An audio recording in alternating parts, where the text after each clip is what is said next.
Hey guys, tonight we drift together into a fog-draped October evening, Halloween night, but not the one you know. The year is 1890. Horses clop on cobblestones, lanterns sway dimly in windows, and you're walking straight into the kind of place that shouldn't exist anymore, but somehow still does. You probably won't survive this, though maybe that's part of the fun. So, before you get comfortable, take a moment to like the video and subscribe, but only if you genuinely enjoy what I do here. And when you do, drop a comment telling me your location and the exact time you're listening. I love seeing where in the world and at what hour these little journeys find you. Now, dim the lights. Maybe turn on a fan for that soft background hum, and let's ease into tonight's journey together. The square is quiet at first. You wander along cobblestones that shine faintly with the wet gloss of a mist settling in from the hills. A gas lamp hisses somewhere behind you, and the glow trembles as though the fog itself is trying to swallow it whole. You can hear boots in the distance, but you never quite see anyone, just the echoes. A small inn sign creaks overhead, the kind of wooden board that looks like it hasn't been repainted since Napoleon was still stomping across Europe.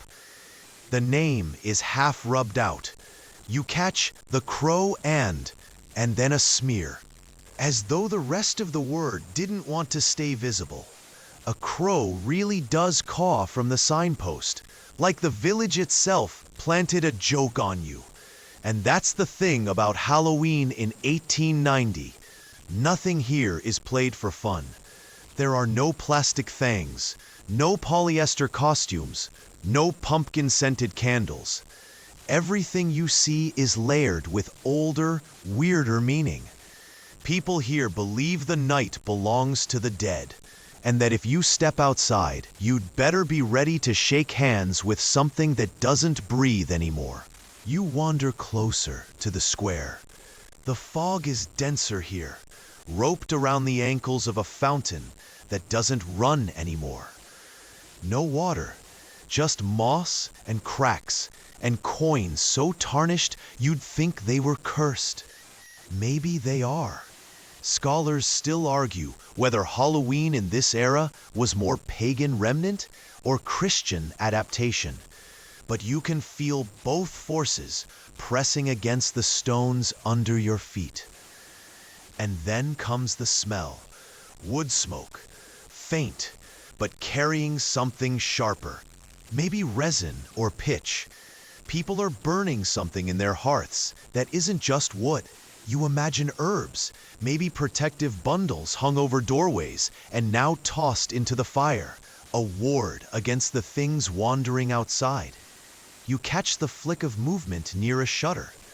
Someone peeks through the slats at you, or maybe not you, maybe at the space behind you. You turn. Nothing, just the rolling fog, thicker now, hugging the corners of houses until they look like melting shadows. A dog barks once, then goes silent. History fact time. By 1890, gas street lighting was common in many towns, but in rural villages like this one, oil lamps and candles were still the norm. That mix of old and new technology made nights like Halloween feel even stranger. You could be standing on the edge of the industrial age while still clutching centuries-old fears. You walk toward the center of the square, where a cart stands abandoned. The wood is old, paint flaked off, and yet in the bed of it are turnips, some hollowed, some carved. You expect pumpkins, but no. In Britain and Ireland during this period, the jack-o'-lantern was more often carved from turnips or even beets. The result was far uglier than the pumpkin grins you're used to. Hollow eyes cut into something small and pale, wax dribbling down like tears. One of them is still glowing, even though no one stands near. Odd detail here, some families believed the carved turnip lantern could trap a wandering spirit inside it, like a bug in amber. So instead of just lighting the way, they thought it was actively imprisoning something. When you look at the one on the cart, you half believe it's watching you. You start walking again, and the fog presses tighter. The further you go, the more the square feels like it's folding in, all edges blunted, all sounds swallowed. There's a faint murmur of voices, but muffled, like a room full of people speaking through cloth. And then, bells, distant, but low and heavy. You count them without meaning to. 1, 2, 3. The hour is earlier than midnight, you think. But here, even the bells don't always follow rules. Villagers used to believe that if church bells rang unexpectedly on Halloween, it meant someone in the parish wouldn't live to see another year. You can't help wondering if they tolled just now for you. You pause. A shape moves at the edge of the fountain, darting too fast to track. You know that feeling when your eyes catch a silhouette, but when you look again, it's just faux. That keeps happening. Somewhere close, a door thuds shut. You glance up to find windows closing, shutters drawn. You realize the square is not deserted. People are here, but hiding. They've already decided this is a night to watch from shadows, not join you outside. That leaves you stranded in the middle, the only figure walking openly under the lantern glow. You almost laugh. It's ridiculous, right? One moment you're wandering. The next you're starring in every villager's cautionary tale. Still, you keep moving, because something about this night pulls you forward. You don't know whether you're being guided or herded, but the cobblestones beneath you don't offer many choices. And if you're honest, you want to see what's waiting deeper inside this fog. You follow the trail of the bells, out of the square, and down a narrow lane where the fog thickens into something more stubborn, like it has teeth. The houses lean closer together here, their roofs sloping so sharply that they look like they might bump heads. And it's here you find the pumpkins, or rather, their older, gnarlier cousins. The turnips stare at you. They sit in clusters on stoops, on window ledges, even balanced on fence posts. Carved faces, some simple, some elaborate, twist and leer in the candlelight. Compared to modern pumpkins, these things look downright grotesque. Sharp little eyes, crooked slits for mouths, teeth that seem like they were hacked in with impatience. A couple of them are so small, you wonder how anyone even managed to carve them without slicing a thumb off. You crouch to look at one closer. The candle inside is barely alive, just a stub of wax drooling into the hollowed-out core. The flame trembles when you breathe near it, as if reacting not to your breath, but to your attention. You almost expect the turnip to blink. Here's the historical fact for you. By the late 19th century, Irish and Scottish immigrants had already carried the jack-o'-lantern tradition to America, where pumpkins were far more plentiful and bigger, easier to carve, frankly, prettier. In this misty little 1890 village, you're still staring down the rougher prototype. People weren't carving these things for aesthetics. They were carving them to scare something away, or maybe to trick it into thinking they were already something worse. You step carefully past a row of them, each one glaring like a judge. Odd detail? In some parishes, folks believed if your lantern's candle went out on Halloween night, it meant a spirit had passed through you. Which is why you notice, uneasily, that one of the carved turnips beside you just guttered into smoke. The flame dies. The face collapses into darkness. No one is outside to relight it. You walk faster. Behind you, there's the faint scrape of something wooden on stone. A shutter creaks open just long enough for a pale hand to set another turnip lantern down, its face freshly carved. The hand pulls back quickly, as if afraid of being noticed, and you're left with the eerie impression that the villagers are not just decorating. They're actively building a defense system, one flickering face at a time. Scholars still argue whether these lanterns symbolize souls of the departed, or served only as protective charms. Some even claim they were meant to represent the damned soul of Stingy Jack, the folktale drunkard, cursed to wander forever with only a hollowed turnip lit by hellfire.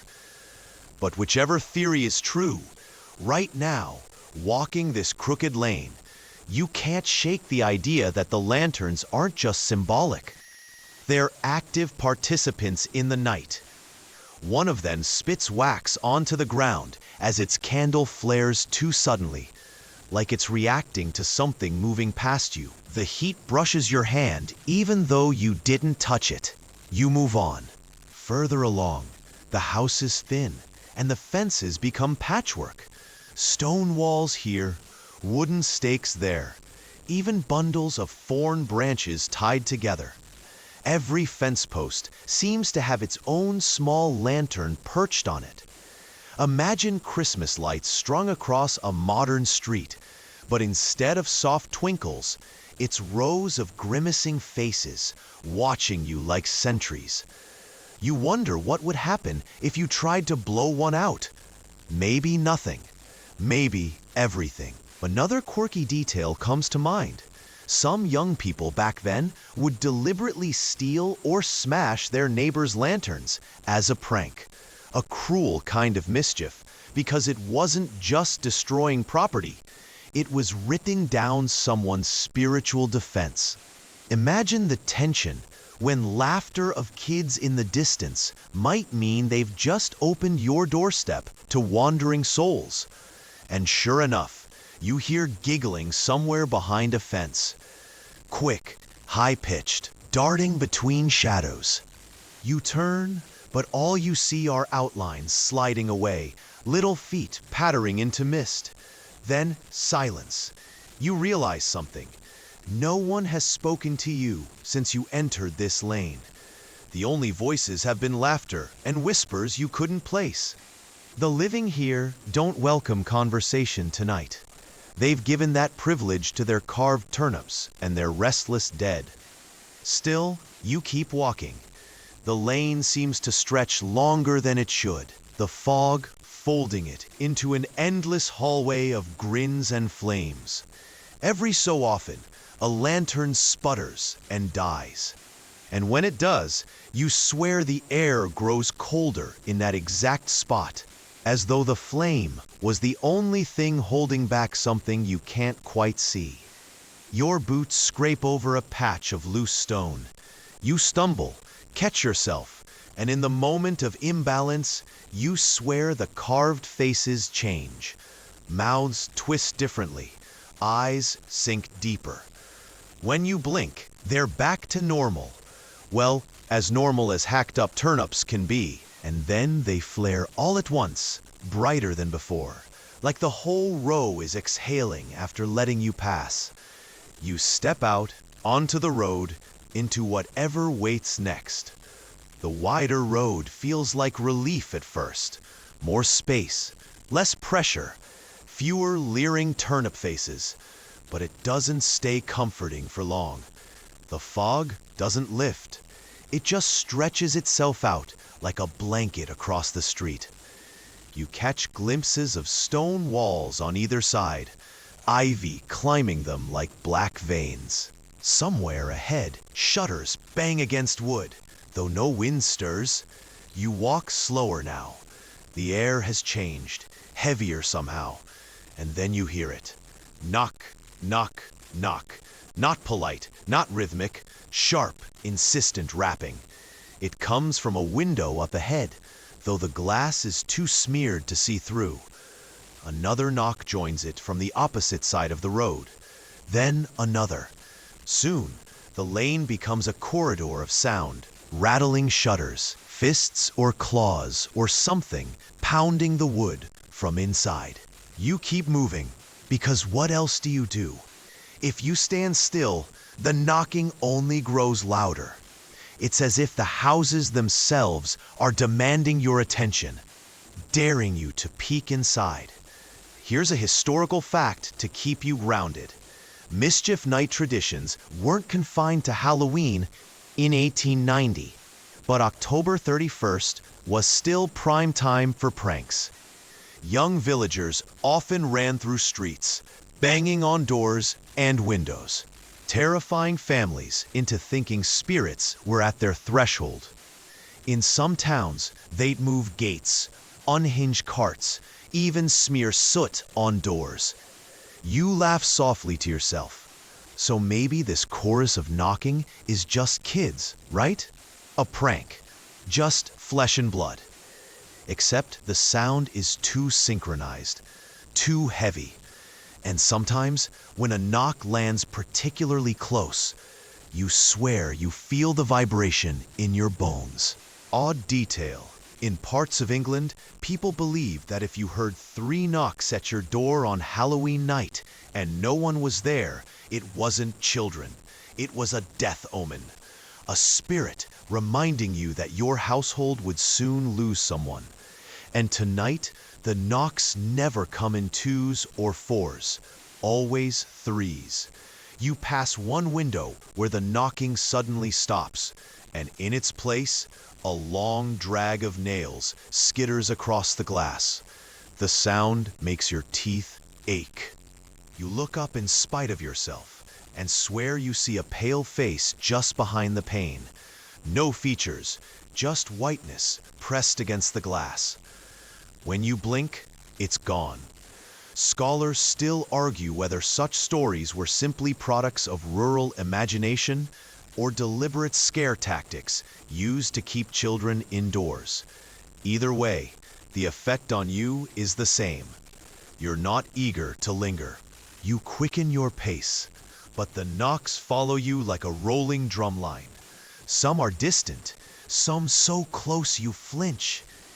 At one point, you hear the splintering crack of a shutter breaking. A piece of wood clatters onto the road just ahead of you, and when you reach it, you see it's not just cracked, it looks gnawed. Teeth marks, sharp, uneven, far too wide to be human. You swallow hard. Children don't prank with jaws. The fog thickens again, drawing the houses in tighter. One door creaks open to your left, slow, deliberate.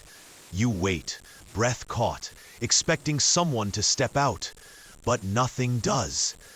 The knocking continues elsewhere, but that open doorway gapes silently, black as a throat. You don't enter. You don't even glance too long. You just keep walking. Still, the temptation nags at you. The knocking feels like an invitation. Every shutter is a dare, every door a whisper, saying, "Look inside, if you're brave enough." You imagine all the villagers huddled in their homes, whispering behind their hands, wondering if you'll be foolish enough to knock back. Because that's the rule, isn't it? If something knocks, you're not supposed to answer. And if you do answer, well, then you've just agreed to let it in. The road bends, curving uphill slightly, and at the crest you see the faint silhouette of a church steeple, stabbing upward through the fog. The knocks begin to thin out as you approach, like the noise is afraid of the shadow of the cross. But even so, you don't shake the feeling that you're being followed. Another quirky detail. In rural folklore, it was said that children dressed as ghosts or witches would knock on windows instead of doors, believing spirits could slip in through glass more easily. What began as a playful superstition eventually morphed into part of the trick-or-treat tradition. But tonight, you don't see children in costumes. You see shadows in windows. And that's worse. You pause to catch your breath, leaning against a stone fence, when suddenly the knocks erupt all at once. Every shutter, every door, every piece of wood on both sides of the street. Bang, bang, bang. A deafening chorus. The fog vibrates with it, dust spilling from the eaves, rattling your bones like a drum skin. You clutch the fence to steady yourself. The noise rises, higher and faster, until it feels like it will split the sky. Then, silence. Every knock stops. Your ears ring with the absence. The fog parts just slightly, and for the first time, you see something moving at the far end of the road. A figure, small, hunched, carrying something that glows faintly. It turns into an alley before you can make out details, but you know this much. Whatever's been knocking all this time, it just led you somewhere, and you're going to follow. Because let's be honest, you're already in too deep to turn back now. You trail after the small figure, down the alley where the fog curls itself like smoke from a hidden fire. The sound of your own footsteps feels too loud here, bouncing off the close stone walls. You try to match your pace to the faint glow ahead, but it keeps slipping just out of reach, as though it wants you to follow, but not quite catch up. The alley opens suddenly into a small square, quieter than the last one. At its center rises a church, plain and modest, its steeple lost in fog. You feel the shift in atmosphere immediately. The air here is thicker, but calmer too, as though the stones themselves carry centuries of whispered prayers. And then the bell tolls, one heavy strike, deep enough to vibrate the air. Then another, and another. You instinctively count. 1, 2, 3. The sound lingers, rolling through the fog. But you notice something strange. The rhythm doesn't match the hour. It should be 8, maybe 9 by now. But the bell keeps ringing, slow and deliberate. 4, 5, 6. By the 7th toll, your stomach tightens. Here's your grounding history fact. By the 1890s, many rural churches still relied on hand-rung bells, and communities often attached superstitions to them. It wasn't just about telling time. People believed the ringing on certain nights, especially Halloween, kept evil spirits away, or conversely, announced their presence. Some even thought the bells tolled on their own, moved by unseen hands when death was near. Odd detail. In parts of Wales, villagers used to climb hills on All Hallows' Eve to ring the bells for the dead. Their sound fought to comfort wandering souls. But other traditions claimed that hearing a bell when no one was supposed to be ringing it meant a soul was lost forever. And tonight, you don't see anyone in the bell tower. The sound continues, each toll slower, heavier, like it's weighing down the fog. You glance at the church door. It's closed tight, but a faint candle glow seeps from the cracks. The figure you followed has disappeared. Maybe inside, maybe not. Scholars still argue whether these Halloween bell rituals were remnants of medieval Catholic practice, or simply folk superstition rebranded through the centuries. To you, it hardly matters. The bell sounds less like a ritual and more like a warning. You circle the churchyard. The iron gate is ajar, groaning when you push it. Inside, gravestones lean at awkward angles, half swallowed by grass. Some are so old, the names have vanished, worn to blankness by rain. Others are newer, with dates sharp and dark. You imagine entire families buried side by side, waiting silently for their names to be called by the tolling bell. The seventh strike fades. Silence hangs heavy, and then comes the eighth. You flinch because the eighth feels different, louder, as if rung closer, right above your head. You look up, expecting to see the outline of someone in the tower. Nothing. Just fog curling against the steeple like pale fingers. A ninth toll. Your chest tightens. This isn't a clock. This is something else entirely. The villagers must know it too, because shutters bang shut again in the nearby houses. Lanterns inside doused until the whole square darkens. The only light left is the faint orange glow from the church door, as if beckoning you inside. Another quirky belief floats back into your head. Some said that if you heard a bell toll 13 times on Halloween night, it meant the barrier between worlds was broken. Not tomorrow, not soon, tonight. And sure enough, the tolling doesn't stop. 10. You grit the iron fence for balance. The fog shivers with every strike. You think you hear whispers between the echoes, voices curling in like threads. Not words, just fragments of breath. 11. You stumble closer to the church door. The glow leaks brighter now, and you realize it isn't just candlelight. It's moving, flickering faster, like fire. 12. The square feels heavier, smaller. The gravestones tilt in toward you. Even the air presses on your chest, slow and suffocating. And then silence. The 13th toll never comes. The absence is worse than the sound. You stand frozen in the churchyard, waiting, half dreading, half hoping. Nothing. Just the fog and the faint crackle of fire from within. You push the church door gently, and it groans open a few inches, enough for you to peer inside. Candles, dozens of them, arranged on pews and along the aisle, their flames bending as if in a draft. But the air inside doesn't stir.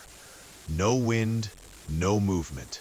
Just the candles themselves, bowing toward the altar. And on the altar, something waits. You can't see clearly from the doorway, but you catch a glint of metal and a bowl. Something steaming faintly. A ritual, half prepared. The bell tower looms above you, silent now, as though it never rang at all. But your bones still hum with the echoes. You hesitate at the church threshold, fingers resting against the rough wood of the half-open door. The candles inside still bow toward the altar like obedient soldiers, their flames slanted at the same angle. You take a step in. The stone floor greets you with a chill, and the air smells of smoke, but not just candle smoke. Wood, resin, something sharper, something burning outside. The sound reaches you next, a low, steady crackle. You push the door wider and step fully inside. The flickering light makes the church feel alive, walls bending in shadow like ribs. But it's not until you glance back through a side window that you realize where the fire really is. On the hill behind the church, flames rise tall, a bonfire. You move closer to the window, craning to see through the fog. The fire spits sparks into the night sky, the smoke trailing upward like a column. Around it, dark figures move, circling, pacing, stopping to throw something into the flames. Here's your historical fact. Bonfires on Halloween were still common in parts of Britain and Ireland in the 19th century. They were thought to protect communities from evil spirits, to light the way for wandering souls, and in some cases, to mark the end of the harvest season. Whole villages would gather to burn wood, crops, or even effigies, celebrating and warding off in one gesture. Odd detail, some traditions claimed you could divine your future by watching the sparks. If they rose high, your luck would be strong. If they sank quickly, misfortune waited. People even leapt through the edges of the flames, believing it burned away bad luck for the year. But the figures you see by this fire aren't leaping. They aren't laughing either. They move too slowly, too solemnly, as if each step is rehearsed. The tolling bell is silent now, but its echo still clings to your skin. You can feel it hum in your bones as you push open a side door of the church and step into the yard. The fog welcomes you again, thick but glowing faintly orange from the fire. You follow the path uphill, the crackle growing louder, more insistent. The villagers are gathered there. At least, you think they are villagers. Shapes wrapped in cloaks, faces hidden by shadows or masks. Some wear crude animal disguises, horns fashioned from sticks, snouts tied on with string, feathers stuck into hats. It's grotesque, not festive. You hang back at the edge of the circle, watching. One figure steps forward, holding a bundle of herbs bound with twine. They toss it into the flames, and immediately the fire pops, sending sparks spraying outward like fireflies. The circle murmurs something low, a chant that doesn't quite resolve into words. Scholars still argue whether these fires were survivals of pagan Samhain rituals or simply community gatherings overlaid with superstition. To you, it feels like both. Communal and fearful, celebratory and desperate. The villagers cling to this fire as if it's their only defense. One of them notices you. A mask turns, something with goat horns tied crudely to the head. You freeze, wondering if you've intruded on something you were never meant to see. But the figure doesn't approach. Instead, they gesture vaguely, as if to say, if you're here, then you're part of this. The chant grows louder, and you realize it has a rhythm now. The villagers take turns tossing things into the fire. Some throw bundles of twigs, some toss food, and one places a small carved turnip lantern into the flames. It burns fast, curling and blackening, as if it screams silently. Quirky fact for you, in some places, families marked their names on stones and threw them into Halloween bonfires. If a stone was missing the next morning, it meant that person wouldn't survive the year. You glance at the fire and wonder if that tradition is happening here, hidden among the sparks.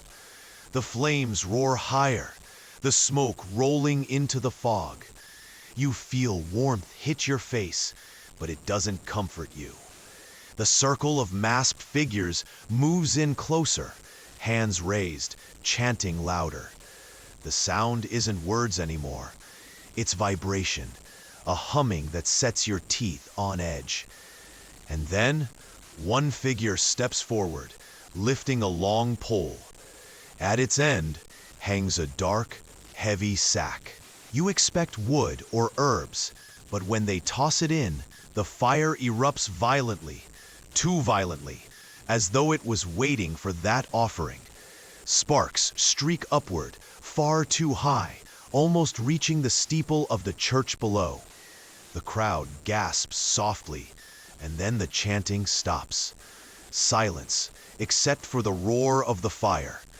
Every masked face turns upward to watch the sparks.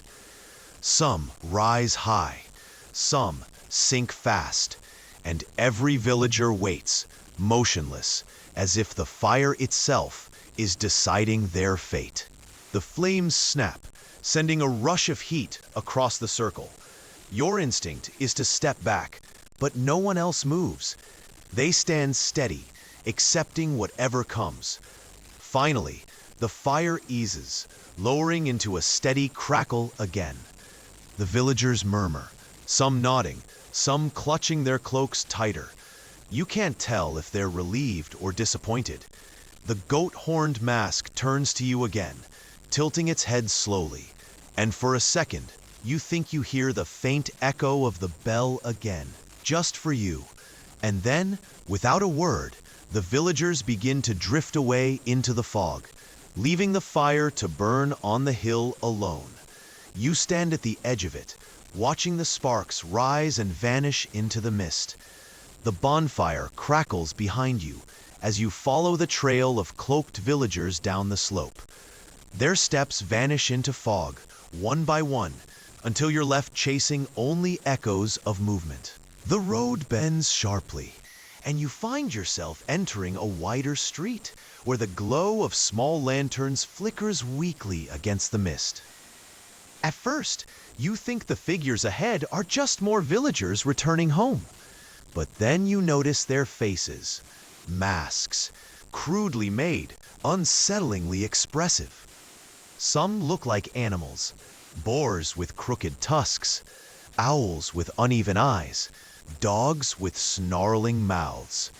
Others are human caricatures, long noses, hollow cheeks, grotesque smiles carved from leather, wood, or even paper stretched thin. The disguises are uncanny, too crude to look real, but too precise to dismiss as random. The procession moves slowly, almost ceremonially, in pairs or small groups. They carry no torches, no banners, just their masks and their silence. Occasionally, one will let out a low sound, half groan, half laugh, but never words. You instinctively step aside, pressing against a stone wall as the group passes. Their focus is inward, as though they're walking not through the village, but through some invisible world layered over it. Here's a historical fact. By the late 19th century, guising was still common in Scotland and parts of Ireland. Children and sometimes adults dressed in disguises to confuse spirits, begging for food or coins in exchange for songs, prayers, or jokes. The Americanized version, Trick or Treat, wouldn't solidify until decades later. But this feels older, stranger. These aren't kids playing dress-up. These are people who believe their masks are armor, hiding their identities from whatever might be roaming the night. Odd detail. Some masks were deliberately made ugly or lopsided because people thought symmetry attracted evil. The more grotesque the disguise, the more likely you were to fool a wandering ghost into thinking you were one of its own. Which makes sense when you notice one villager's mask has two mouths but no eyes, stitched crudely from cloth and wire. Scholars still argue whether such disguises were purely protective, or if they also carried elements of ritual theater, acting out the roles of spirits to keep them satisfied. Watching the silent parade, you wonder if these villagers even know the difference anymore. You fall in step behind them, trying to keep your distance, but it feels wrong not to follow. The procession turns down another lane, where the fog swallows the moonlight completely.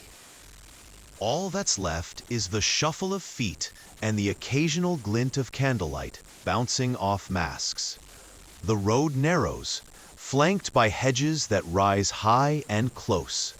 The air is damp, smelling faintly of earth and rot.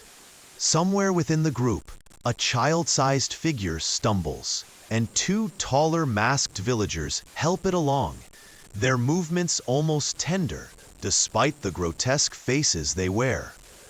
Then the humming begins, low, barely audible at first, a tune without words, repetitive, circular. The sound winds its way through the group until almost everyone hums it, a single drone of human voices vibrating in the mist. You feel it in your chest more than hear it in your ears. Your steps falter, but you keep moving, pulled along like a moth to a lantern. The melody has no end, no resolution, just the same notes circling endlessly, hypnotic. You imagine the sound weaving into the fog, sending a message not to the living, but to the dead. Another quirky detail floats into your memory. Some 19th century writers recorded that villagers wore masks not only to scare away spirits, but also to avoid recognition if they played pranks or committed petty theft on Halloween night. Which means the procession in front of you might not be as solemn as it seems. Maybe it's just a cover for something more mischievous. But you don't believe that. Not with the humming, vibrating like a warning in your bones. The line of masked figures slows as they reach a crossroads. There, in the center, stands a tall pole draped with strips of cloth and feathers. A crude scarecrow figure, faceless, arms outstretched. One by one, the villagers bow slightly as they pass it, some touching their masks to its wooden arm as if in greeting. You catch the faint smell of herbs tied to its chest, sage, rosemary, something sharp enough to cut through the damp. You hesitate, watching. Do you bow too? The figures behind you are still moving forward, and if you linger too long, you'll break the rhythm. So awkwardly, you nod your head as you pass the faceless scarecrow, feeling ridiculous and yet strangely relieved. The humming fades as the procession continues down the lane, dispersing gradually into smaller groups. Some slip through gates into dark yards, others vanish into alleys. Soon, you're alone again, except for the faint smell of herbs and smoke clinging to your clothes. The crossroads feels empty without them, but you can't shake the sense that the masks are still watching from the fog. And somewhere beyond, the bell hums faintly in your bones again, though no sound reaches your ears. The crossroads lingers behind you, that faceless scarecrow planted in your mind like a seed. You keep moving, guided less by choice and more by the faint orange glow bleeding through the fog ahead. The smell reaches you before the sight, sweet, smoky, and oddly sharp, like incense gone slightly sour. You round a bend, and there it is, a tent.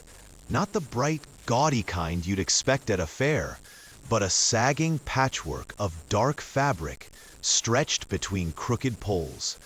A single lantern hangs by the flap, its glass cracked, flame fluttering in the draft. Painted on the canvas in hurried strokes is a hand, palm open, fingers spread wide. Of course, it's a fortune teller's tent. You pause outside, listening. No voices drift from inside. No shuffling, no sound at all. Just the steady sway of the lantern above you, casting shadows like long, bony fingers across the fog. History check for you. Fortune-telling was booming in the late 19th century. Palmistry, crystal gazing, tea leaf reading, they were all popular, especially on nights like Halloween. The veil between worlds was said to be thin, and people wanted glimpses of love, death, or luck in the year ahead. Even respectable newspapers of the time printed Halloween divination games alongside serious articles. Odd detail. One custom involved peeling an apple in a single strip, then tossing the peel over your shoulder. It would supposedly land in the shape of your future lover's initial. Of course, more than one unlucky soul claimed their peel landed in the shape of a coffin. You duck under the flap and step inside. The air is immediately heavier, perfumed with smoke, sharp with herbs, a touch metallic. A single table waits at the center, draped in black cloth embroidered with stars. On it sits a deck of worn cards, a cloudy glass orb, and a shallow bowl filled with water. Behind the table, a woman sits waiting. Or maybe she's been waiting too long. Her skin is lined, her eyes shadowed, but her stare is sharp, almost glowing in the lantern light. She doesn't speak at first, just studies you, as though you're already spread out on her table like an open deck. Finally, she raises one hand, thin, bony, ringed with tarnished silver, and gestures to the chair opposite her. You sit, because what else are you going to do? Her voice is low, steady, with an accent you can't quite place. She doesn't ask your name, doesn't ask what you want to know. Instead, she flips the top card from the deck. A tower struck by lightning. You swallow. Classic. Even if you've never studied tarot, you know that card screams disaster. She doesn't explain. Just flips the next. A figure blindfolded, holding two swords. Then another. A skeleton with a scythe, striding forward. Death. You almost laugh nervously, ready to dismiss it as cliché. But her eyes stop you. They don't look mocking or dramatic. They look resigned. As if she's just confirming something she already knew. Scholars still argue whether fortune tellers in this era believe their own craft or merely capitalized on public superstition. Were they mystics or entrepreneurs? Tonight, the question feels irrelevant. This woman isn't smiling, isn't selling. She looks like she's delivering bad news, and she doesn't enjoy it. She places her hand on the bowl of water and stirs it gently with one finger. The surface ripples, distorting the lantern glow. Then, slowly, the ripples settle, and shapes emerge. You see your reflection first, stretched and warped. Then behind it, something darker. A row of masked faces, all watching, all humming that low, endless tune from before. You blink, and the water is calm again. Nothing but your own pale face staring back. The woman finally speaks, her voice a whisper. You should not have come. That's it. No explanation, no details. She pushes the cards back into a stack, her hand trembling just slightly. The conversation is over. You sit frozen, waiting for more. But she turns her face away, toward the shadows behind her, as if dismissing you. The air feels colder now. The lantern dimmer. Another quirky custom floats into your mind. On Halloween, young women in the countryside sometimes stood before a mirror by candlelight, hoping to glimpse the face of their future husband, or, if unlucky, the shadow of death itself. Mirrors, water bowls, crystal orbs, all different methods for the same dangerous question. What comes next? You rise slowly, the chair creaking under you. The fortune teller doesn't look back as you step out into the fog again. Outside, the lantern sways harder than before, the flame guttering in protest. You breathe deep, trying to shake off the smoke that still clings to you. But the cards, the bowl, the words, "you should not have come," stick heavier than the scent. The tent stands silent behind you as you walk back into the night. And though you don't look back, you feel certain those sharp eyes are still watching from the shadows within. You leave the fortune teller's tent behind. But her words trail you like smoke. You should not have come. They echo in your skull, sticky as wax, refusing to fade, even as the fog thickens and swallows the tent completely from view. The road ahead feels heavier now, not just from her warning, but from the scent that greets you next. Warm, sweet, strangely comforting. Bread. Fresh bread, though it's far too late in the evening for any baker to be working. You follow the smell, curious, until you reach a row of cottages. The shutters are drawn tight, but on nearly every doorstep sits a small plate. Bread rolls, oat cakes, little loaves dusted with flour. Some are still steaming faintly, as if laid out only moments ago. None of them look touched, though a dog or crow could have snatched them easily. No one dares.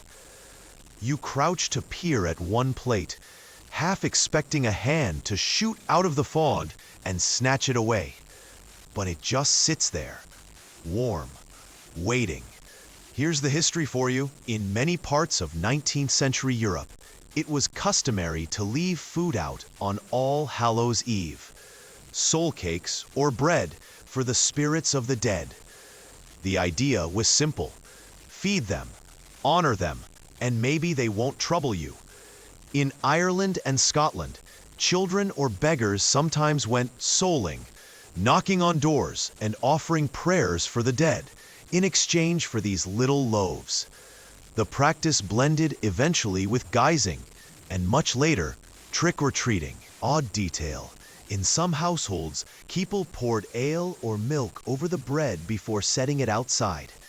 The dead, they believed, were thirsty travelers, and heaven forbid you left them dry. The fog curls lower around the plates, and you notice something unsettling. Some loaves have been nibbled, not by people, not by animals. The bites are small, neat, and wrong. Almost like someone with too many teeth took them. You step back quickly, your boots crunching gravel too loudly. The sound makes the nearby shutters quiver. For a second, you imagine faces pressed against the wood, peeking out to see if you're bold or stupid enough to steal a loaf meant for the dead. Scholars still argue whether the bread offerings were true acts of faith or simply a social custom, a way to remember loved ones in a season of darkness. Standing here, though, you know the villagers don't see it as symbolic. Their offerings are bargains, trades. You move cautiously down the lane, past doorsteps heavy with plates. The smell of bread is thick, almost overwhelming, and it stirs a hunger in you. It's been hours since you last ate, hasn't it? The thought tempts you more than you'd like to admit. A single bite wouldn't hurt, right? Bread is bread. But then you recall another strange superstition.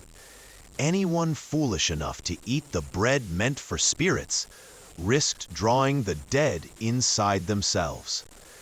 That's how you became a vessel, a host. Not a thief, but a door. You push the thought away, though your stomach growls traitorously. Further along, you find something even stranger. A single table stands in the road, plain and wooden, with a white cloth draped over it. On top rests a loaf larger than any you've seen, round and golden. Beside it, a pitcher of milk. The table hasn't been abandoned. A chair sits pulled back, as though someone was sitting there only moments ago. But it's empty now. The cloth on the seat still warm and creased. You hesitate. The bread here smells even richer, the crust glistening slightly in the lantern glow. You almost reach for it when a sound stops you cold. Footsteps, slow, deliberate, coming from behind. You turn fast, but the lane is empty. Just fog, bread, shutters, silence. Then another sound. Not footsteps this time. A faint sigh. Long, tired, almost grateful. The loaf on the table shifts slightly, crumbs falling where none should. You take a step back. The chair creaks, moving half an inch across the ground, as though someone unseen is rising from it. You don't wait to see who or what claims the meal. You hurry on, heart thumping, the smell of bread chasing you like a phantom aroma. Quirky note, some records mention that if a soul didn't find its offering, it might knock on doors all winter long, a restless beggar no one wanted. Which explains why the villagers here have been so generous.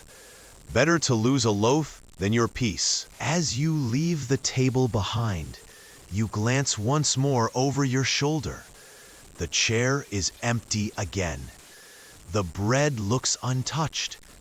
But you know better. You walk faster, the warm smell fading into the cold mist. And though your stomach still growls, you're suddenly grateful you didn't take a single bite. The sweetness of the bread fades from your nose as the fog thickens again, heavier now, damp enough to bead against your skin. The cottages are fewer here, replaced by low stone walls and winding paths. Your boots scuff against the gravel as you slow, listening, because the air feels different, quieter. Even the wind has gone still, as though the night is holding its breath. Then you hear it, a faint rustling, quick and soft, like something brushing against the walls, just out of sight. You pause, peering through the mist, and catch a flicker of movement. A shadow slips across the lane ahead. Then another. Cats, black ones. At least half a dozen appear as though conjured from the fog itself. They move silently, tails raised, eyes glinting green and gold in the dim light. None of them meow. None of them dart away in fear. Instead, they walk with deliberate pace, weaving in and out of each other as if in procession. They're heading somewhere, and without thinking, you follow. Here's your historical fact. Black cats in the 19th century were tangled in superstition. In Britain, they were sometimes seen as lucky, especially for sailors' wives who believed a cat at home guaranteed a safe return at sea. But in much of Europe and America, the darker association held. Black cats were considered witches' familiars, omens of misfortune, even shape-shifted spirits themselves. A poor cat couldn't walk across a road without someone whispering a prayer or spitting to ward off its shadow. An odd detail, some rural communities thought cats could steal a sleeping person's breath, especially that of infants. Others believed if a cat jumped over a corpse, the dead would rise. So when you see these cats walking in eerie formation, you don't laugh it off. You know exactly how unnerving this would have seemed in 1890. The animals lead you past a stone archway into what looks like a courtyard gone to ruin. Cracked paving stones, a toppled well, ivy strangling the walls. The cats gather in a circle at the center, tails flicking, bodies low. One by one, they sit, their glowing eyes turning in unison toward the broken well. You approach slowly, half expecting them to hiss or scatter. They don't. They barely blink, their gaze fixed on the darkness yawning beneath the well's cracked stones. For a moment, all you hear is your own breathing. Then, faint, so faint, you swear you hear something moving below. A scraping, a whisper. The cat's ears twitch as if they hear it too. Scholars still argue whether the folklore around cats was born from genuine belief in their supernatural power, or simply the way humans projected fear onto the creatures that moved too silently, too freely to be controlled. Either way, Standing here, you can't shake the feeling. These cats aren't just animals. They're wardens. One rises suddenly and pads toward you, its paws noiseless on the stone. It circles your legs once, brushing against you, cold. Not the warmth of fur you expect, but the chill of mist clinging to your skin. The cat's eyes lock with yours for a heartbeat. Then it turns and slinks back to the circle. The others shift restlessly, tails twitching faster. Then, as if by signal, they all rise and scatter, melting back into the fog. Within seconds, the courtyard is empty. The well stands silent, but the feeling of being watched lingers, heavy as the damp air. Another quirky custom. In some villages, people left milk out for cats on Halloween night, not out of kindness, but to bribe the witches' helpers into sparing their homes. Maybe those bread plates weren't the only offerings in this village. You edge closer to the well and peer inside. The darkness is absolute, bottomless, as though the world ends just beyond the rim. You half expect to see a pair of glowing eyes staring back. Instead, a sudden breeze whistles up from the pit, sharp and icy, carrying the faintest sound, laughter, or perhaps just the wind catching the broken stones. You step back quickly, your boot knocking against a loose rock. It tumbles forward, clattering once, twice, then vanishing into the void. No echo, no splash, just silence. That's enough. You turn and leave the courtyard, your steps quicker now, though the fog feels thicker with every stride. Behind you, you imagine the cats have returned, sitting in their circle again, their eyes glowing in the dark as they guard whatever stirs at the bottom of that well. You don't look back, not tonight. The fog doesn't lighten as you leave the ruined courtyard. If anything, it clings harder now, as though reluctant to let you through. You walk slowly, wary of tripping on the uneven stones, until a faint glow catches your eye. Not the warm yellow of lanterns or the red flicker of firelight. This is colder, paler, candlelight. The path narrows into a row of cottages once again, their shutters sealed tight against the night. But on the low stone wall outside one, you notice a small cluster of candles. They flicker nervously, flames bending this way and that in the damp air. And before them, propped up against the wall, is a mirror. You freeze. It's an ordinary mirror by shape, oval, framed in wood, but it feels wrong out here. The glass shimmers with the candlelight, throwing back distorted reflections of the flame. And as you draw closer, you realize you're not seeing only yourself. Other shapes ripple faintly in the background, as though something or someone is standing behind you. Historical fact for you, in the 19th century, Halloween divination games were popular, especially with mirrors. One common ritual was for unmarried women to stare into a mirror by candlelight at midnight, hoping to glimpse the face of their future husband. Sometimes they saw it. Other times, they claimed to see coffins, skulls, or shadowy figures standing behind them. The superstition was so strong that even those who scoffed rarely dared to try it alone. Odd detail, people believed the mirror's surface was a thin threshold, a pool of silver that could reflect not just your face, but what the other world saw of you. That's why mirrors were often covered when someone died, to keep the spirit from being tracked inside, or worse, pulling the living in after them. You edge closer, curiosity fighting your common sense.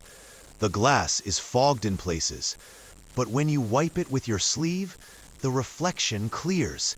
You see yourself, drawn, pale, eyes wide.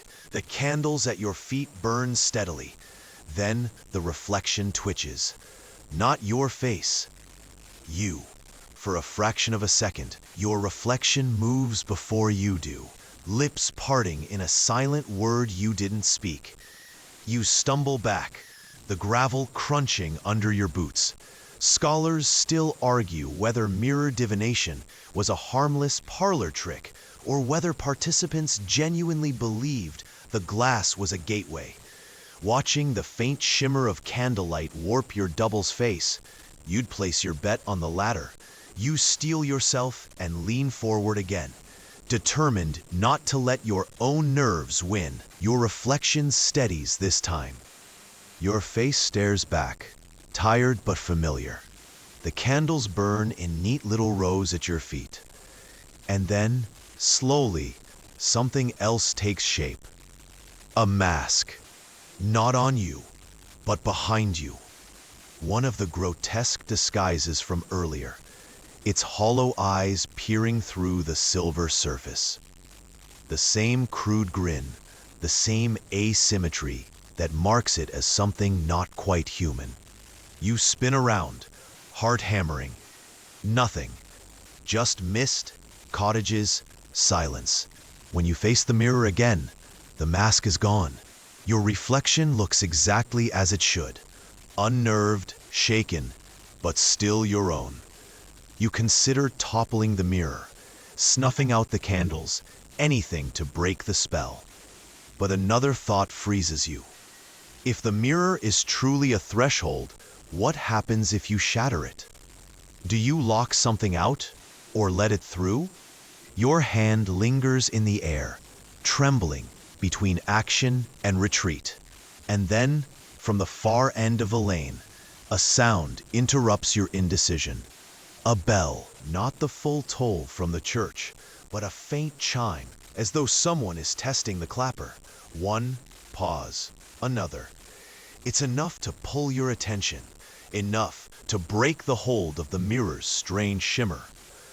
You back away slowly, leaving the candles to burn themselves down, the mirror to reflect whatever chooses to look back. As you turn down the lane, you can't shake the sensation that your reflection is still watching, long after you've walked away. Quirky reminder. Some said if you stared too long, the face you saw in the mirror wasn't your future at all, but your death mask, waiting patiently for the moment it would fit you perfectly.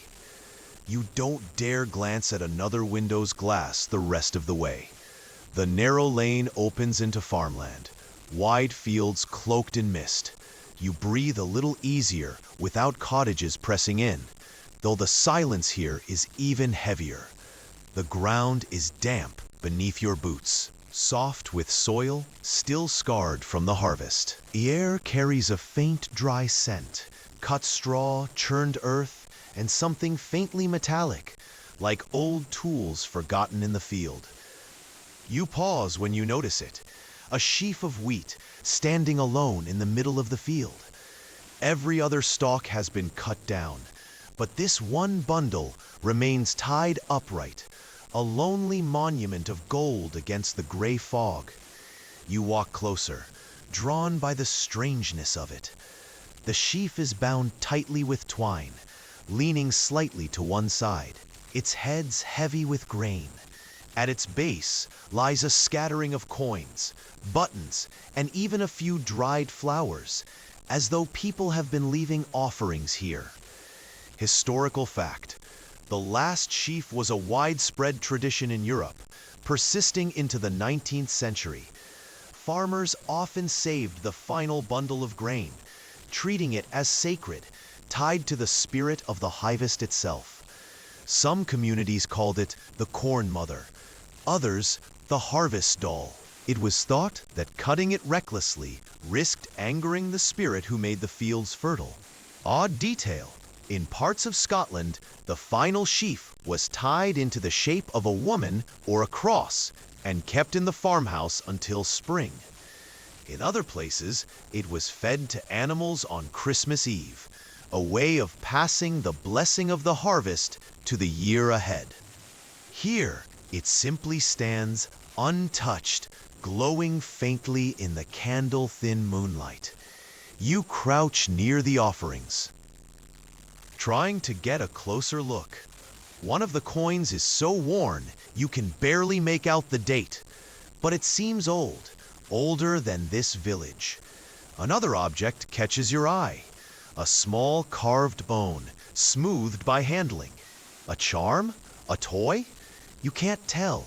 Scholars still argue whether these last sheaves were genuine offerings to supernatural forces or just symbolic gestures of gratitude. Watching this one stand uncut, its base littered with gifts, you'd argue the villagers here still take the older belief very seriously. The air grows colder as you linger, and you notice the mist thickening around the sheaf itself, curling and clinging like breath. Your skin prickles, every hair on your arms rising. It feels as though something is inside the bundle, watching through the straw. You remember another quirk from folklore. Sometimes, the final sheaf wasn't left as it was, but fought over. Men would compete to cut the last stalk, believing the one who did would gain luck or misfortune, depending on the village. In a few places, the unlucky cutter was called the harvest hare, burdened with carrying the spirit of the crops until next year. You glance at the lonely bundle and wonder if that's why it's been left standing. No one here wants to be the hare. The fog shifts suddenly, a breeze cutting across the field. The sheaf sways but doesn't fall. You hear a faint rustling, not from the wind, but from within the bound stalks, too rhythmic to be natural, too steady to dismiss. Almost like breathing, you step back quickly, boots sinking into the soft soil.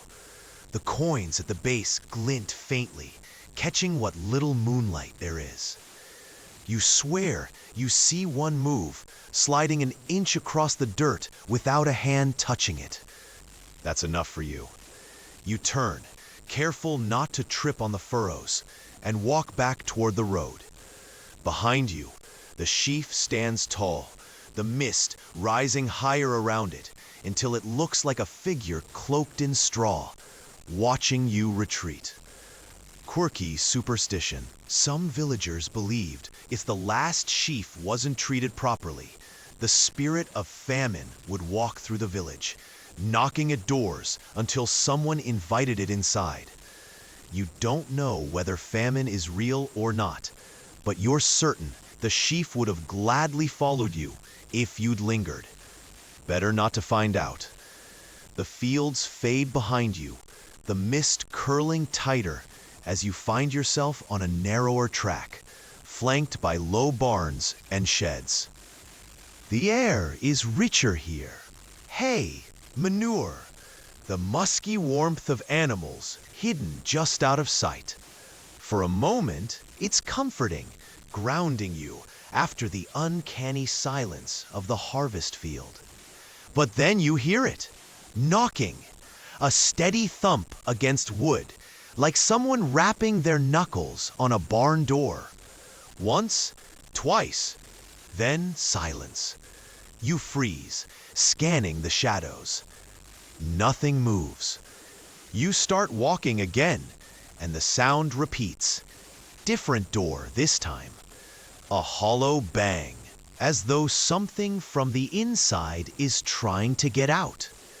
You stop near a barn with sagging beams, its roof patched with tin. The door is heavy oak, iron hinges straining with rust. You step closer, your boots crunching straw, and press an ear to the wood. At first, there's nothing. Then, low and muffled, you hear it. Voices. Not human voices exactly, but something like them. Muffled mutters, indistinct syllables, almost like animals attempting speech. The historical fact. In rural 19th century Europe, a widespread belief held that on Halloween night, animals could speak. Midnight was the hour when cows, horses, even chickens might whisper secrets of the other world or predict the death of their owners. Farmers rarely tested it, fearing what they might hear. Odd detail. In some accounts, if you overheard your animals on Halloween night, you wouldn't live to tell anyone.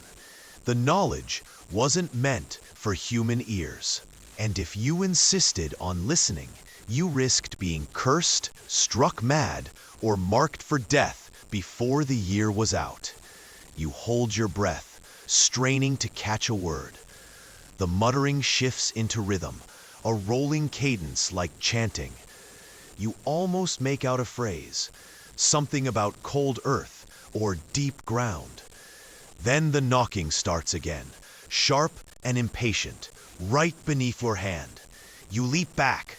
The barn door rattles once, twice, then falls still. Scholars still argue whether these animal voice tales were moral lessons against curiosity or remnants of older beliefs about the boundary between human and beast. But standing here, listening to something shuffle inside the barn, you don't feel like debating folklore. You feel like leaving. And yet, curiosity claws at you. What if you just peeked? Just a crack of the door, enough to glimpse the truth? You grip the iron latch, hesitate, then pull slightly. The door groans open, a few inches, cold air seeping out like a sigh. Inside, you see the outlines of cows, their heavy bodies shifting in the dark. Their eyes catch the dim light, glowing faintly. One lifts its head, staring straight at you. And then you hear it, clear as a whisper in your own mind. Soon. The word is unmistakable. Not a sound, not a moo twisted by imagination. A word, spoken with intent. The door slams in your hand, shaking the frame. You stumble back, pulse hammering, ears ringing with the echo of that single syllable. Another quirky belief. Some said that if you gave your animals a piece of blessed bread or sprinkled salt over their feed on Halloween night, their midnight speech would be kind, protective. But if you neglected them, what they spoke would be curses. Judging by the sharp finality of that soon, you suspect these villagers haven't been generous with their stables tonight. You turn quickly, forcing yourself not to break into a full run as you leave the barns behind. The knocking doesn't follow, but the word clings to you, heavy as the mist. Soon. The barns fade into the fog behind you, though the echo of that single whispered word, soon, still claws at your thoughts. The road twists again, narrower now, framed by crooked hedges that close in like ribs around a hollow chest. The mist seems thicker here, heavier, as though the very air resists each step forward. Up ahead, the path divides. A fork. No, a full crossroads, 4 roads meeting in the damp night. In the center, the ground is bare. No grass, no stones, just dirt churned into a hollowed circle. You stop at the edge, the hair on your arms rising. Crossroads at night are never just crossroads. Here's a historical fact. Crossroads have long been feared and revered across cultures. In the 19th century, they were still tied to old beliefs, places where suicides were buried without consecration, where criminals were hanged, where spirits lingered, restless and unclaimed. The logic was grim but simple. A lost soul placed at a crossroads wouldn't find its way home, wandering endlessly between the paths. Odd detail. Some believed crossroads were portals, Not to heaven or hell, but sideways, into strange realms where time slipped and bargains could be struck. That's why offerings were left at the center. Coins, pins, scraps of clothing. Gifts for whatever prowled the junction when no one was watching. You crouch slightly, squinting at the dirt circle. Sure enough, small trinkets gleam faintly in the candle-thin light.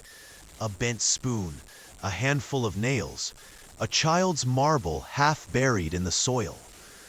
Objects with no value to you, but perhaps great worth to someone else, or something else.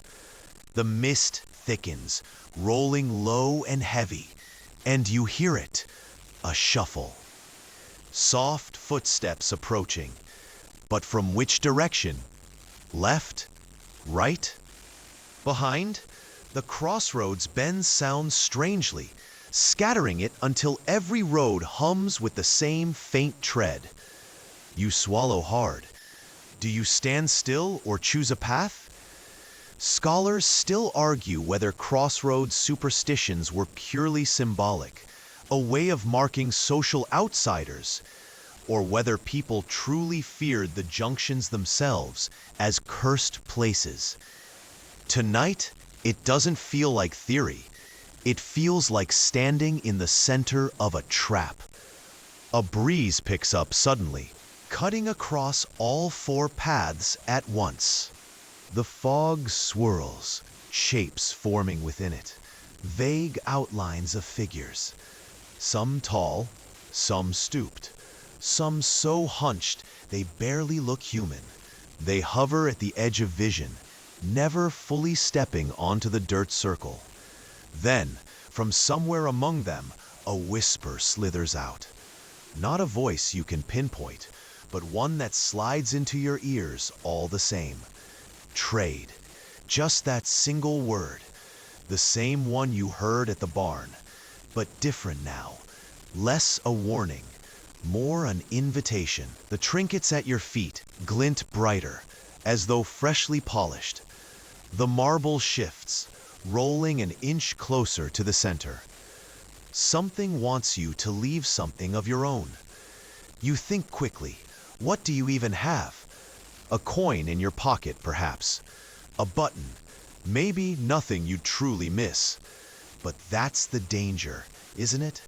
The bargain never feels steep until you realize what you've actually given away. Another quirky note.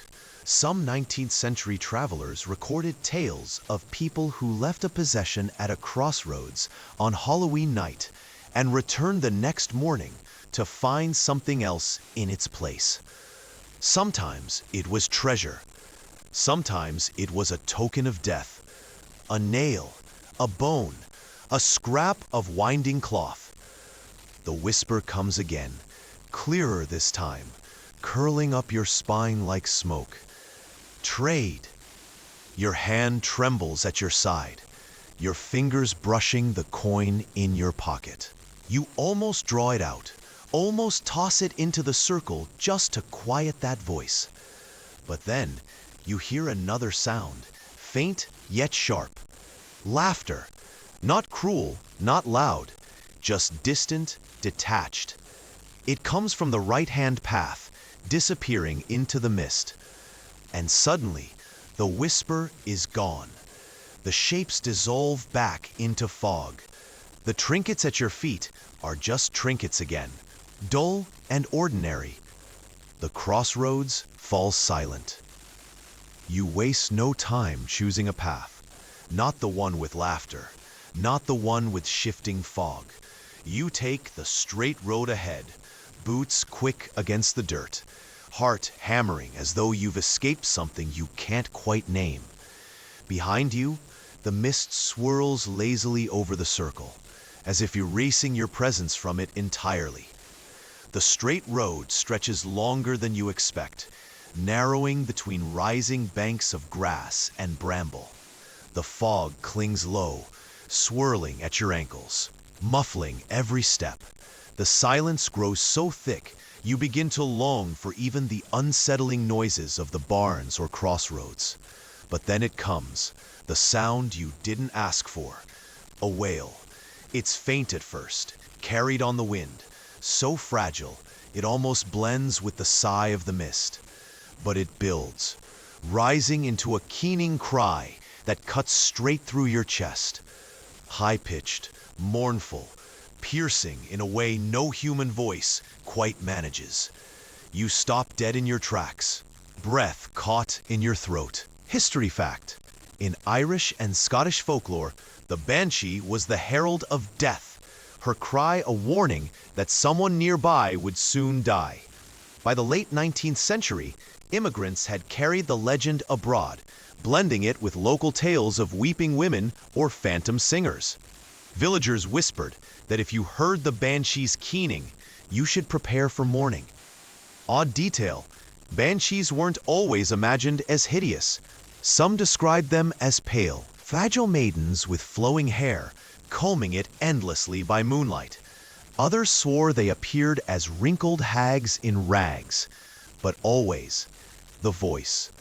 That keening song of sorrow that no mortal throat could sustain. The cry rises again, closer now, bouncing unnaturally through the mist. It doesn't fade like a normal echo. It bends, repeats, shivers the air around you.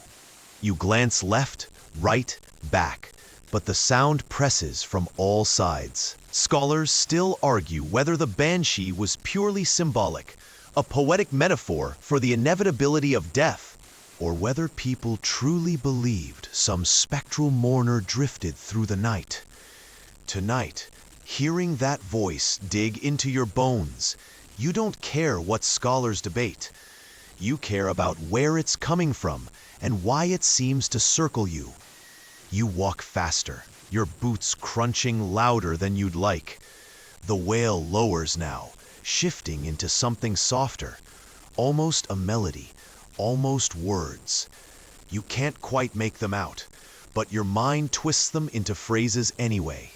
Not yet, not yet. You round a bend and see it.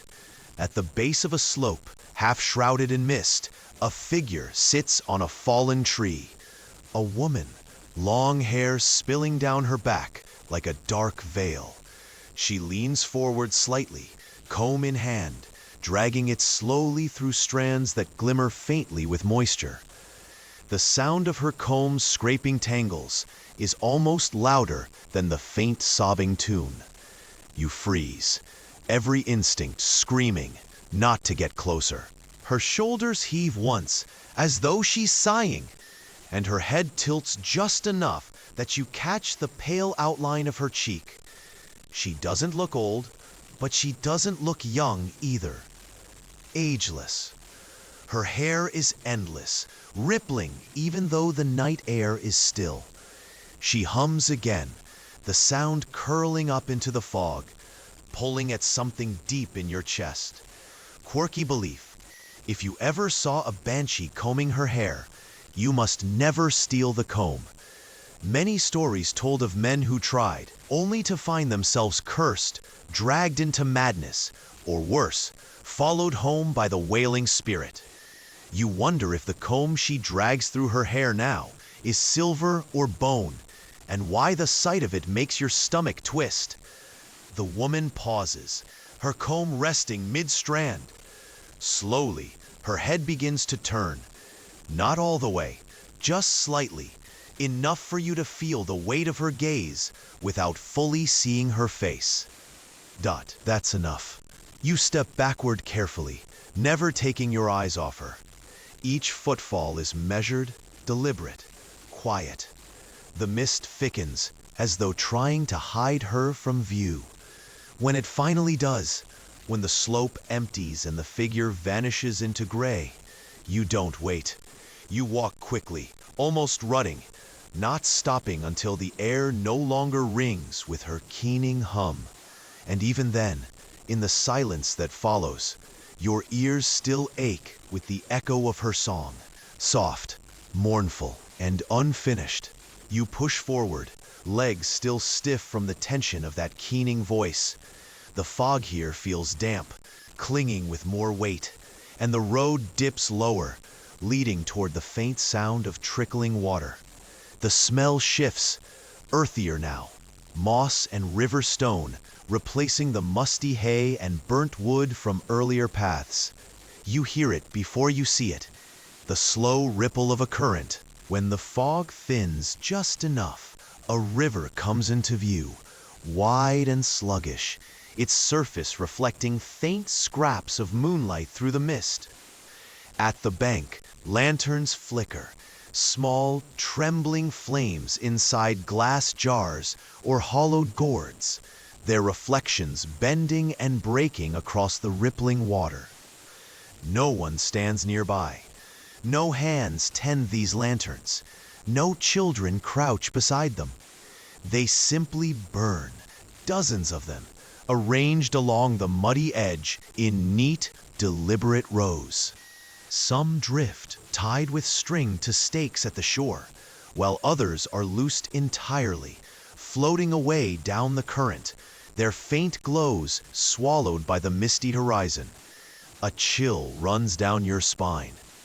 Historical fact: in parts of 19th century Europe, rivers were believed to be thresholds, liminal places where the living and the dead might glimpse each other.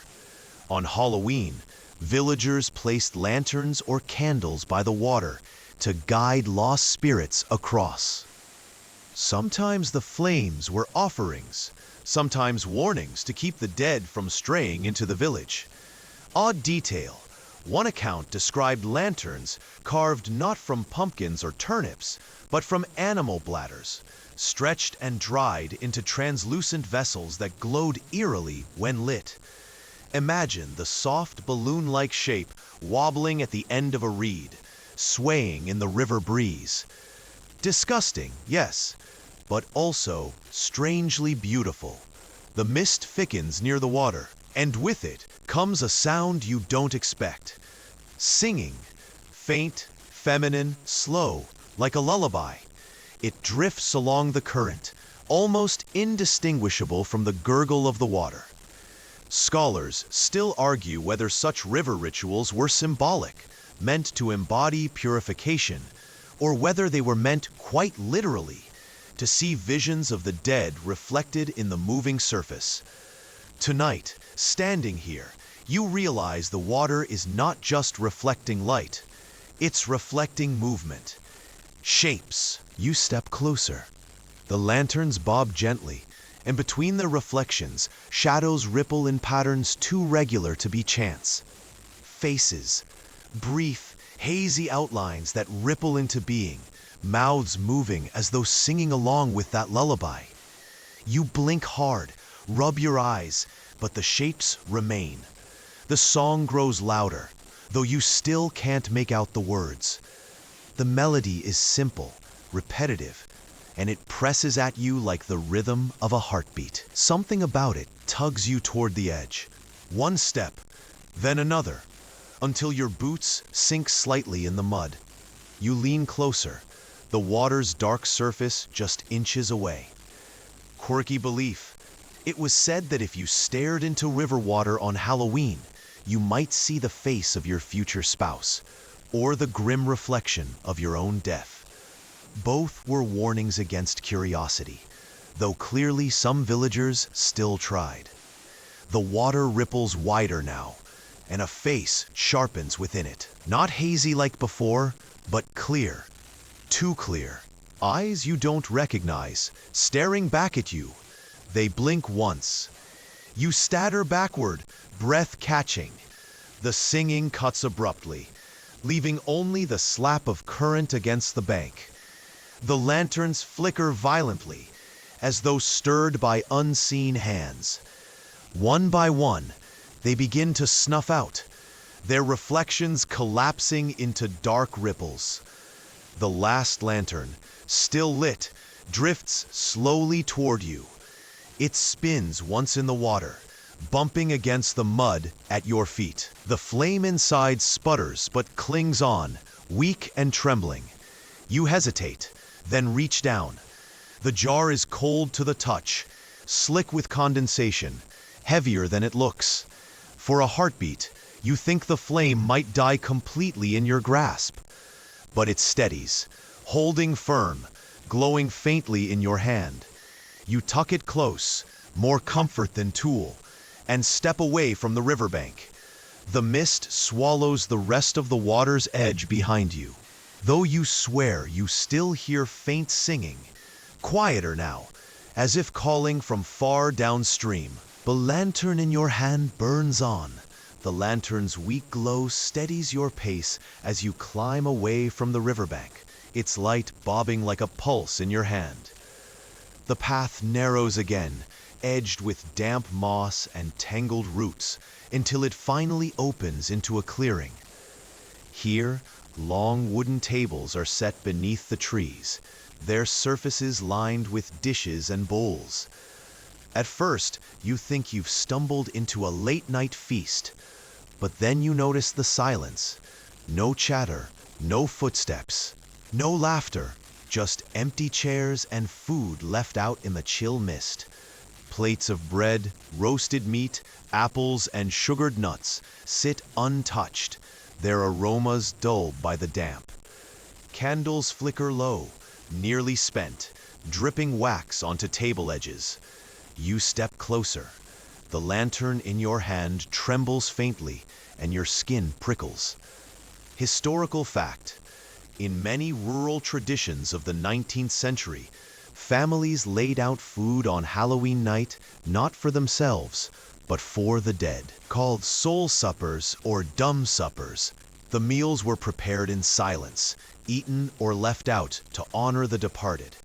Sometimes no one touched the plates until morning, by which time villagers swore the portions had shifted, as though invisible guests had sat and eaten. Odd detail: one eerie account claimed that plates would vanish entirely, dishes set at the table one moment, gone the next, as if carried off by unseen hands. No crumbs, no sign of animals, just absence. The story went that the dead preferred not to leave messes behind. Your eyes scan the table again, and sure enough, gaps emerge. A platter sits with crumbs, but no loaf. A dish smeared faintly with grease, but no meat.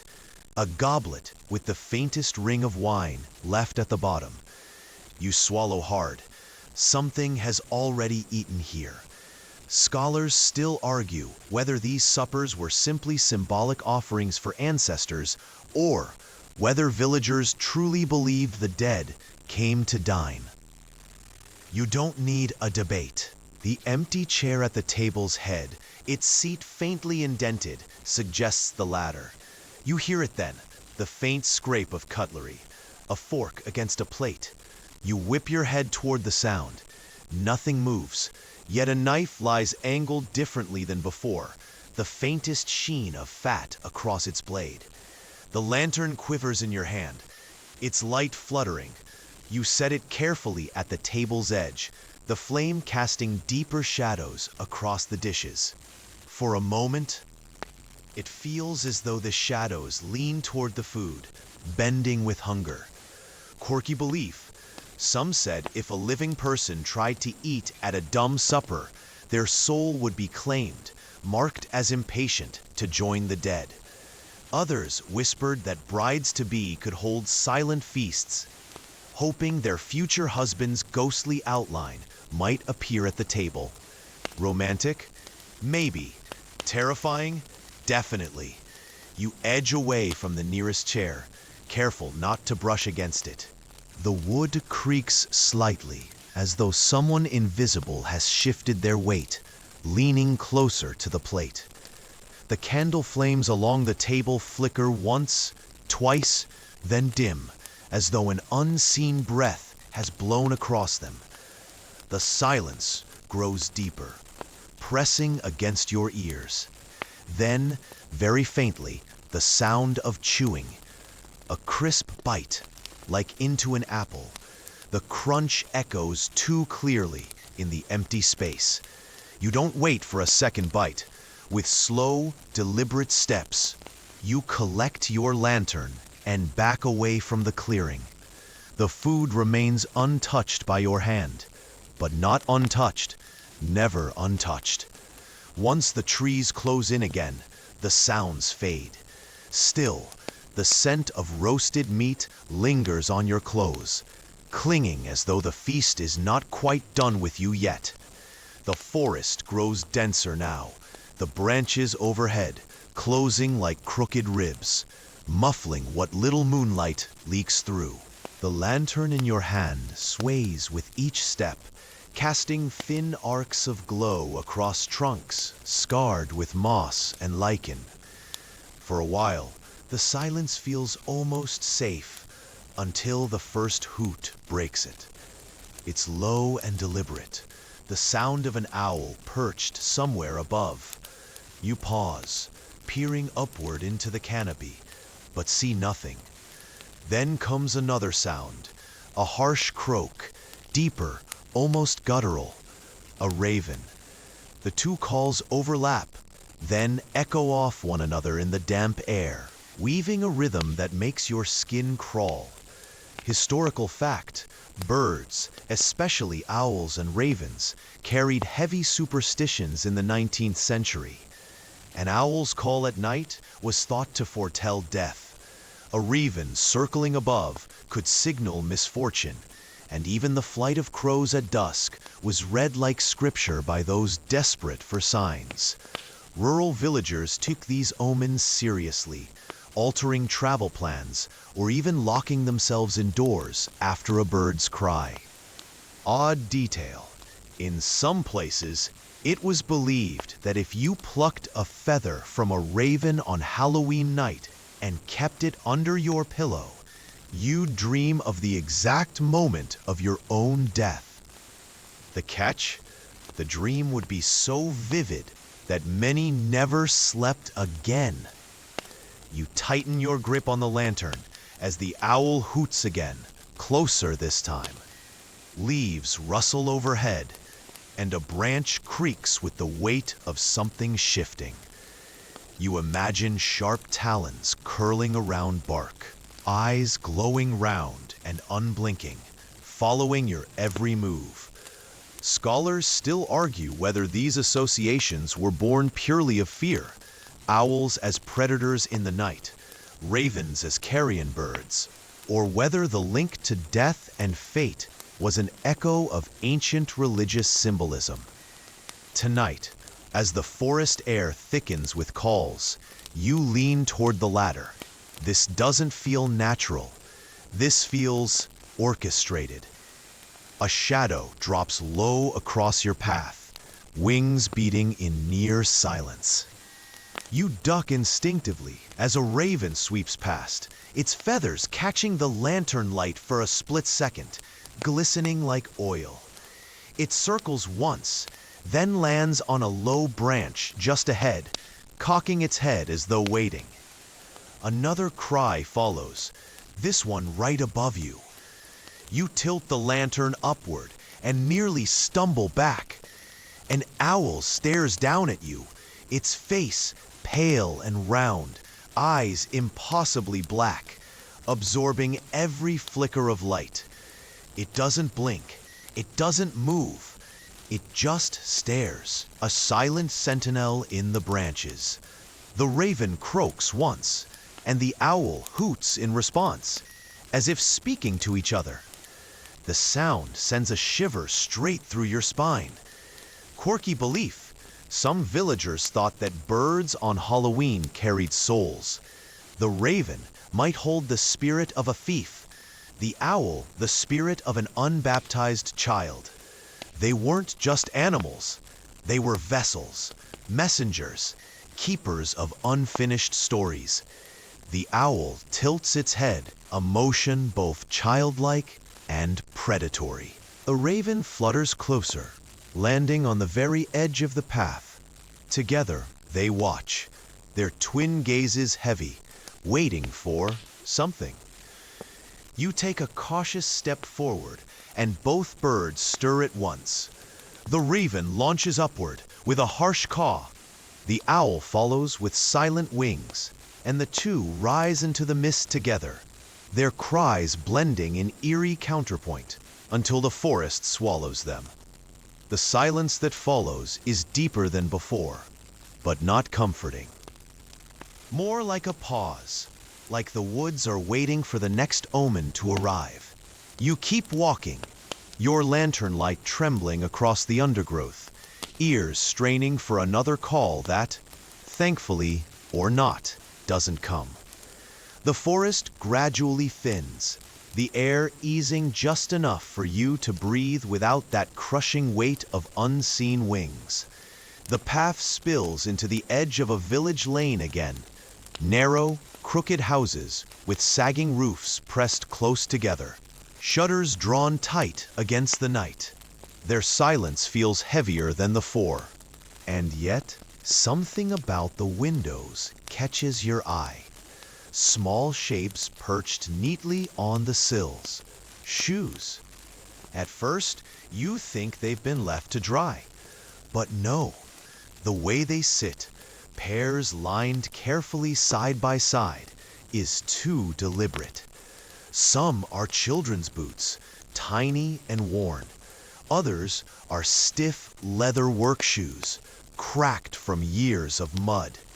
Even a few women's slippers, dainty with faded ribbons, rest above the dark glass panes, all turned outward, their toes pointing into the night. Historical fact: in the 19th century, shoes were powerful symbols in superstition. Across Europe, they were thought to carry the imprint of a soul. People hid shoes in chimneys, walls, or attics to protect houses from witches. And on nights like Halloween, some placed them outward to ward off roaming spirits, like a sentinel at the window. Odd detail: one tradition claimed that a spirit, confused by the sight of empty shoes, would miss a clever trick, unless the spirit decided to follow the shoe's owner instead. You pause by one window, where a single child's boot sits, leather peeling, laces missing. The glass behind it is black, swallowing the lantern's glow, but for a second you think you see movement, like pale fingers brushing against the inside pane. You blink hard, step back, but the window is still again, the boot standing guard. Scholars still argue whether shoe traditions were symbolic tokens of protection or practical magic rooted in older pagan beliefs. But the sheer number of shoes lining these windows suggests the villagers take no chances. Not tonight. Your lantern flickers as you pass house after house, each sill more crowded than the last. Some have 3 or 4 pairs stacked in rows. One has a mismatched boot and slipper side by side, as though hurriedly placed. Another has only a single shoe, cracked nearly in half. You wonder if that house belongs to a widow. Quirky belief: in some places, people swore that if you turned a shoe upside down on Halloween, you'd trap any spirit trying to slip into it. A cruel little prank, but perhaps effective. You glance quickly to see if any shoes here have been inverted, but no, all sit properly, toes outward, as if no one dared tamper with the ritual. You reach the end of the lane, where one house differs from the rest. Its windows are bare. No shoes, no boots, no slippers, just dark panes, reflecting your lantern with a cold, watery gleam. The air feels colder here, heavier. You stop, every instinct telling you not to linger, but your gaze snags on the doorframe. Something scratched there, marks deep into the wood, lines, overlapping crosses, etched hurriedly, as though someone desperate had clawed them with a knife. Protection, yes, but why no shoes? The wind shifts, and you hear it. A shuffle behind the door, slow, dragging, a weight moving across floorboards. You grip the lantern tighter, pulse racing, waiting for another sound. It doesn't come. Instead, a faint creak of the window, the one directly above you. You look up just as it inches open, slow, deliberate. No face appears, just darkness. And then, softly, something falls from the sill. You stumble back as it lands with a thud in the dirt. A shoe, a single old shoe. Its laces are frayed, its sole nearly split. You stare at it, heart hammering, knowing full well no shoe had been there moments before. The window above closes again, sealing with a sharp snap. At first glance, they look the same as the others. Wooden beams, clay roofs, shuttered windows. But you notice something different almost immediately. No glow. Every house here is utterly dark. No candlelight flickers behind the shutters. No fire smolders in the hearths. Even the chimneys stand cold and bare against the fog-heavy sky. For a moment, you wonder if the homes are abandoned. But then you catch a glint, the faintest twitch of movement at a curtain, the sense of eyes peering out. People are inside. They've simply chosen not to light a single flame. The air feels instantly heavier. The lantern in your hand seems garish here, too bright, a fragile spark that makes you the only visible thing in a street of shadows. Historical fact. Across parts of 19th century Europe, it was believed that leaving your home dark on Halloween night would trick death itself. Spirits, demons, or reapers searching for lives to claim would pass over unlit houses, assuming them empty. Better to stumble in the dark indoors than draw the gaze of the otherworld with a flame. Odd detail. Some whispered that if death entered a lit home, it didn't always leave with just one soul. Sometimes it lingered, lurking in corners, waiting for the next opportunity. That's why entire villages occasionally agreed to douse every lamp, plunging whole streets into silence and pitch. You take a step further down the lane, lantern raised. Immediately, shutters snap tighter. The sense of hidden eyes is unmistakable. It's as though the villagers resent your light, blame you for dragging unwanted attention their way. Scholars still argue whether this practice was mere practicality, saving precious fuel, conserving wood, or whether it was rooted in deeper communal fear of inviting in the inevitable. Whatever the reason, the silence here feels different, not protective, but suffocating. A chill runs up your spine as you notice something strange. On each doorframe, black smears stain the wood.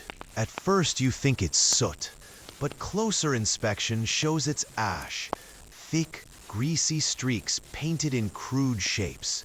Circles, lines. Some resemble crude faces. Others are little more than slashes.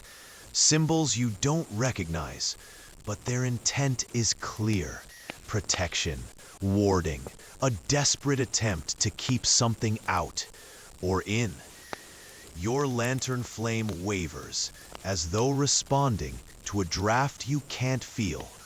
One house in particular seems colder than the rest. Its windows are nailed shut, planks crossing them like scars. No shoes on the sill, no marks on the frame, just utter blankness. You slow your steps near it. Quirky belief. It was once said that if you heard knocking on Halloween night, you mustn't answer, because it wasn't a visitor, it was an omen. Some claimed the dead themselves announced their arrival with 3 taps. Others believed it was death knocking, testing the bravery or the foolishness of those within. The knock comes again, louder now. 3 times, just as the stories warned. You freeze, hand tightening around the lantern's handle, forcing yourself not to step closer. The sound reverberates down the empty street, yet no villager stirs.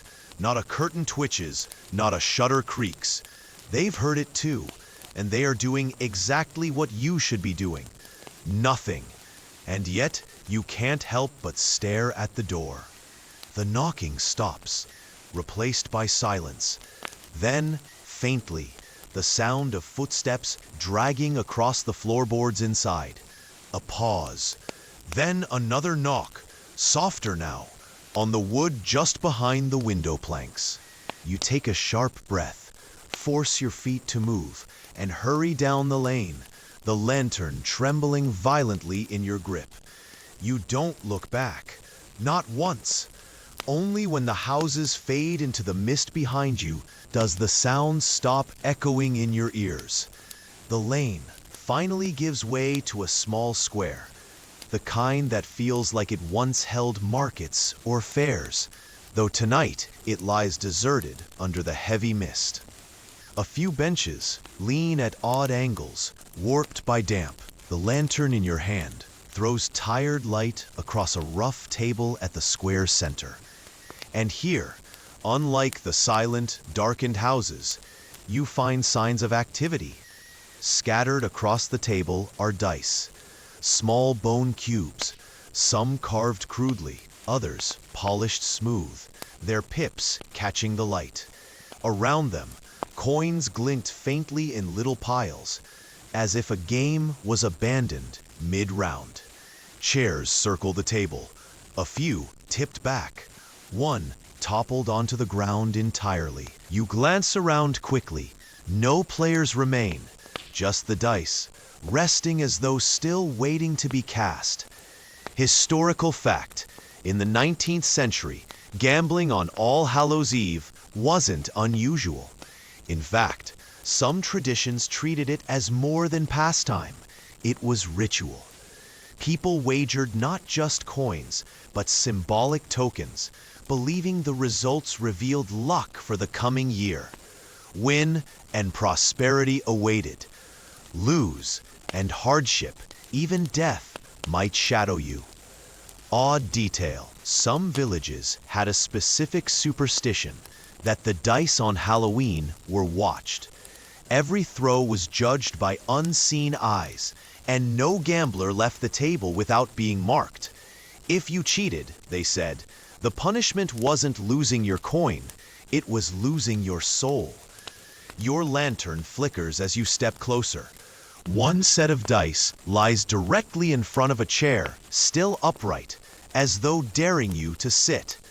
The pips face upward, showing 6 and 6, a perfect throw, the luckiest of all. You swallow hard.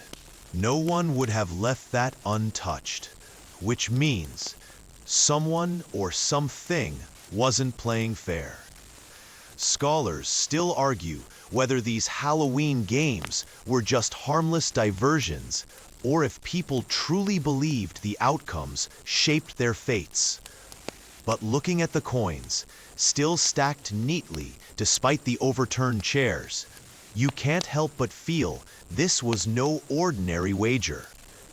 The silence presses heavier now, as though the whole square holds its breath.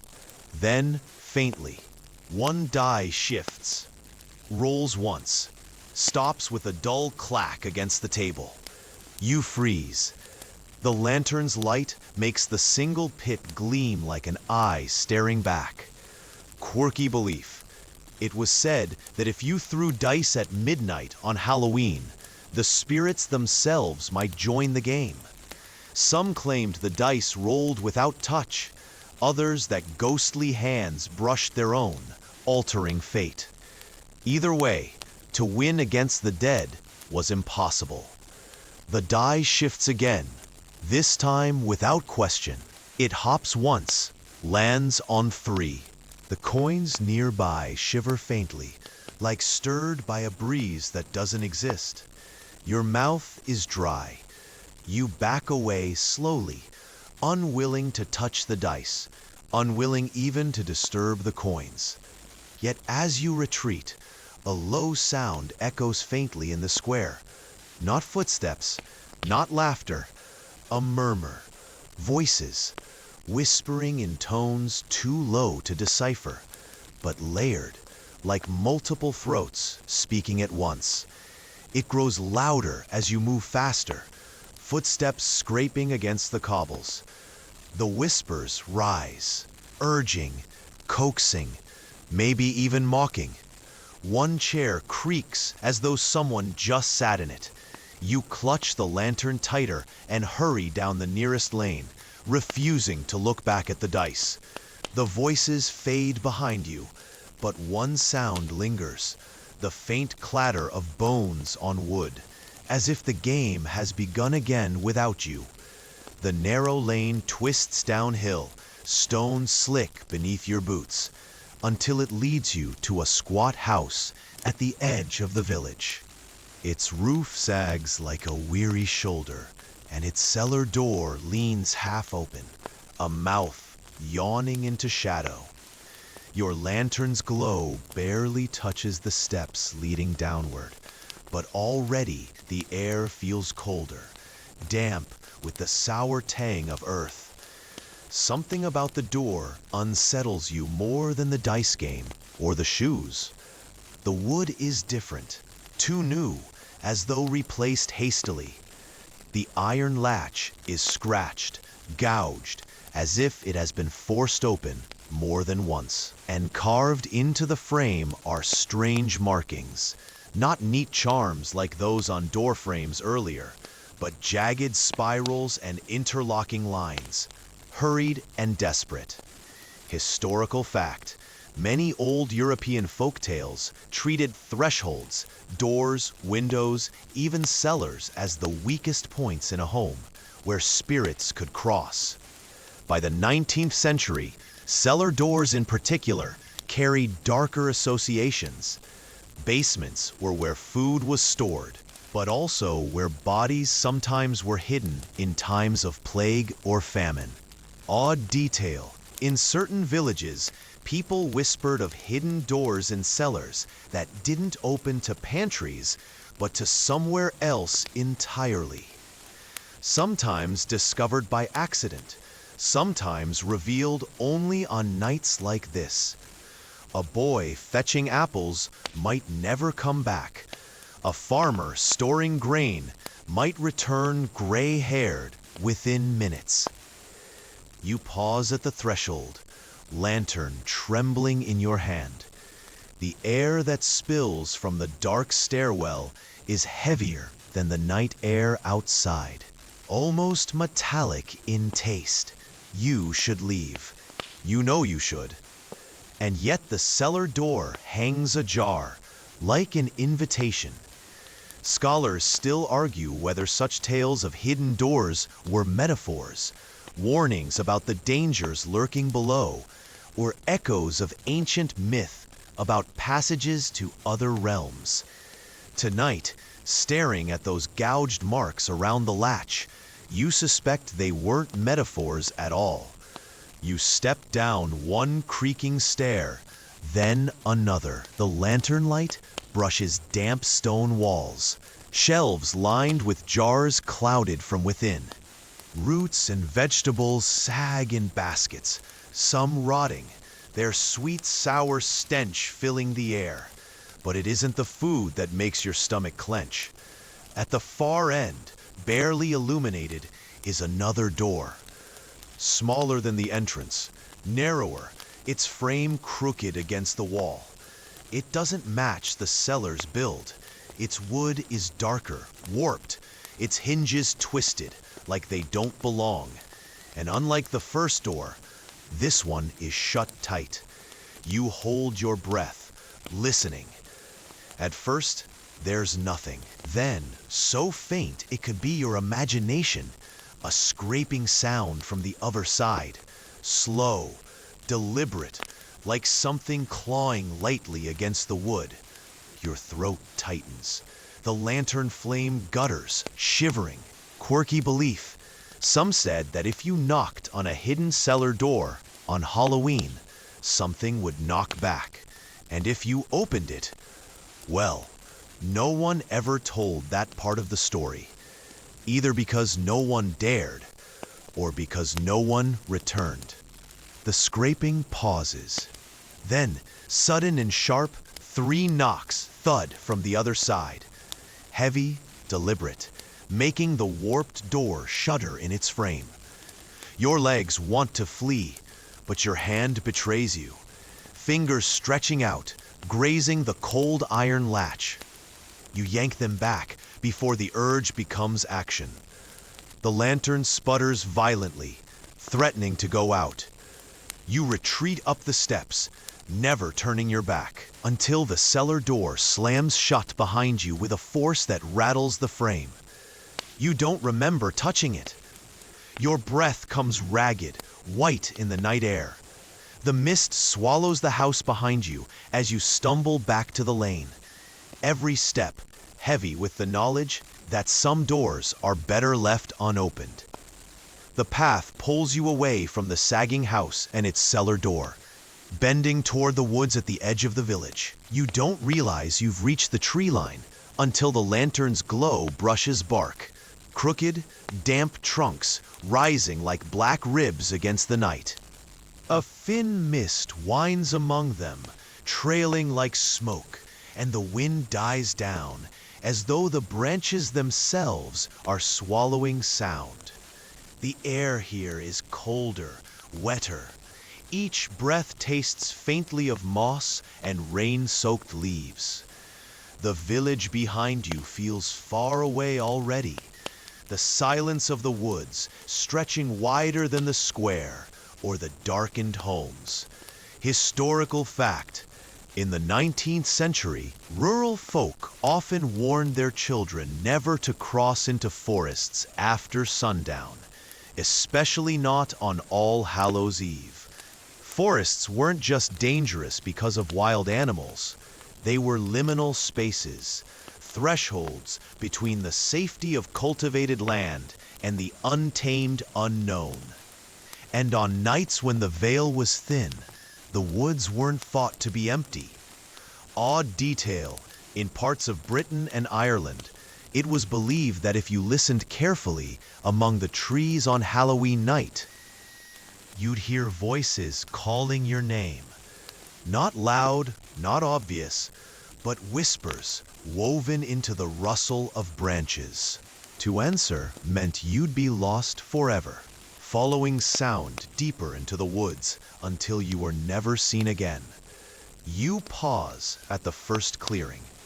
Your lantern flickers across roots like twisted hands and branches arched overhead like cages.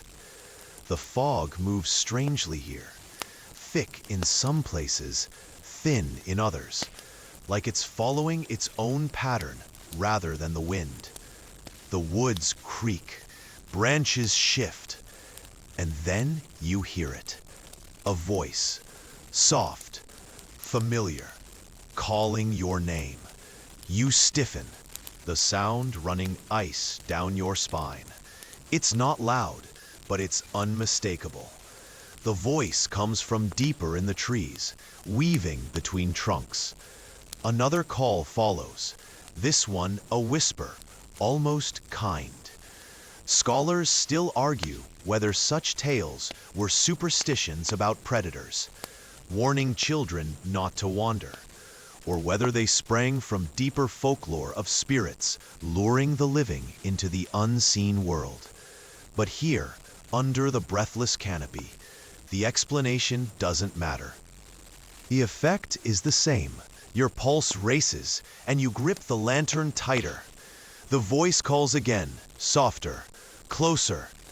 You force yourself not to answer, not even a whisper.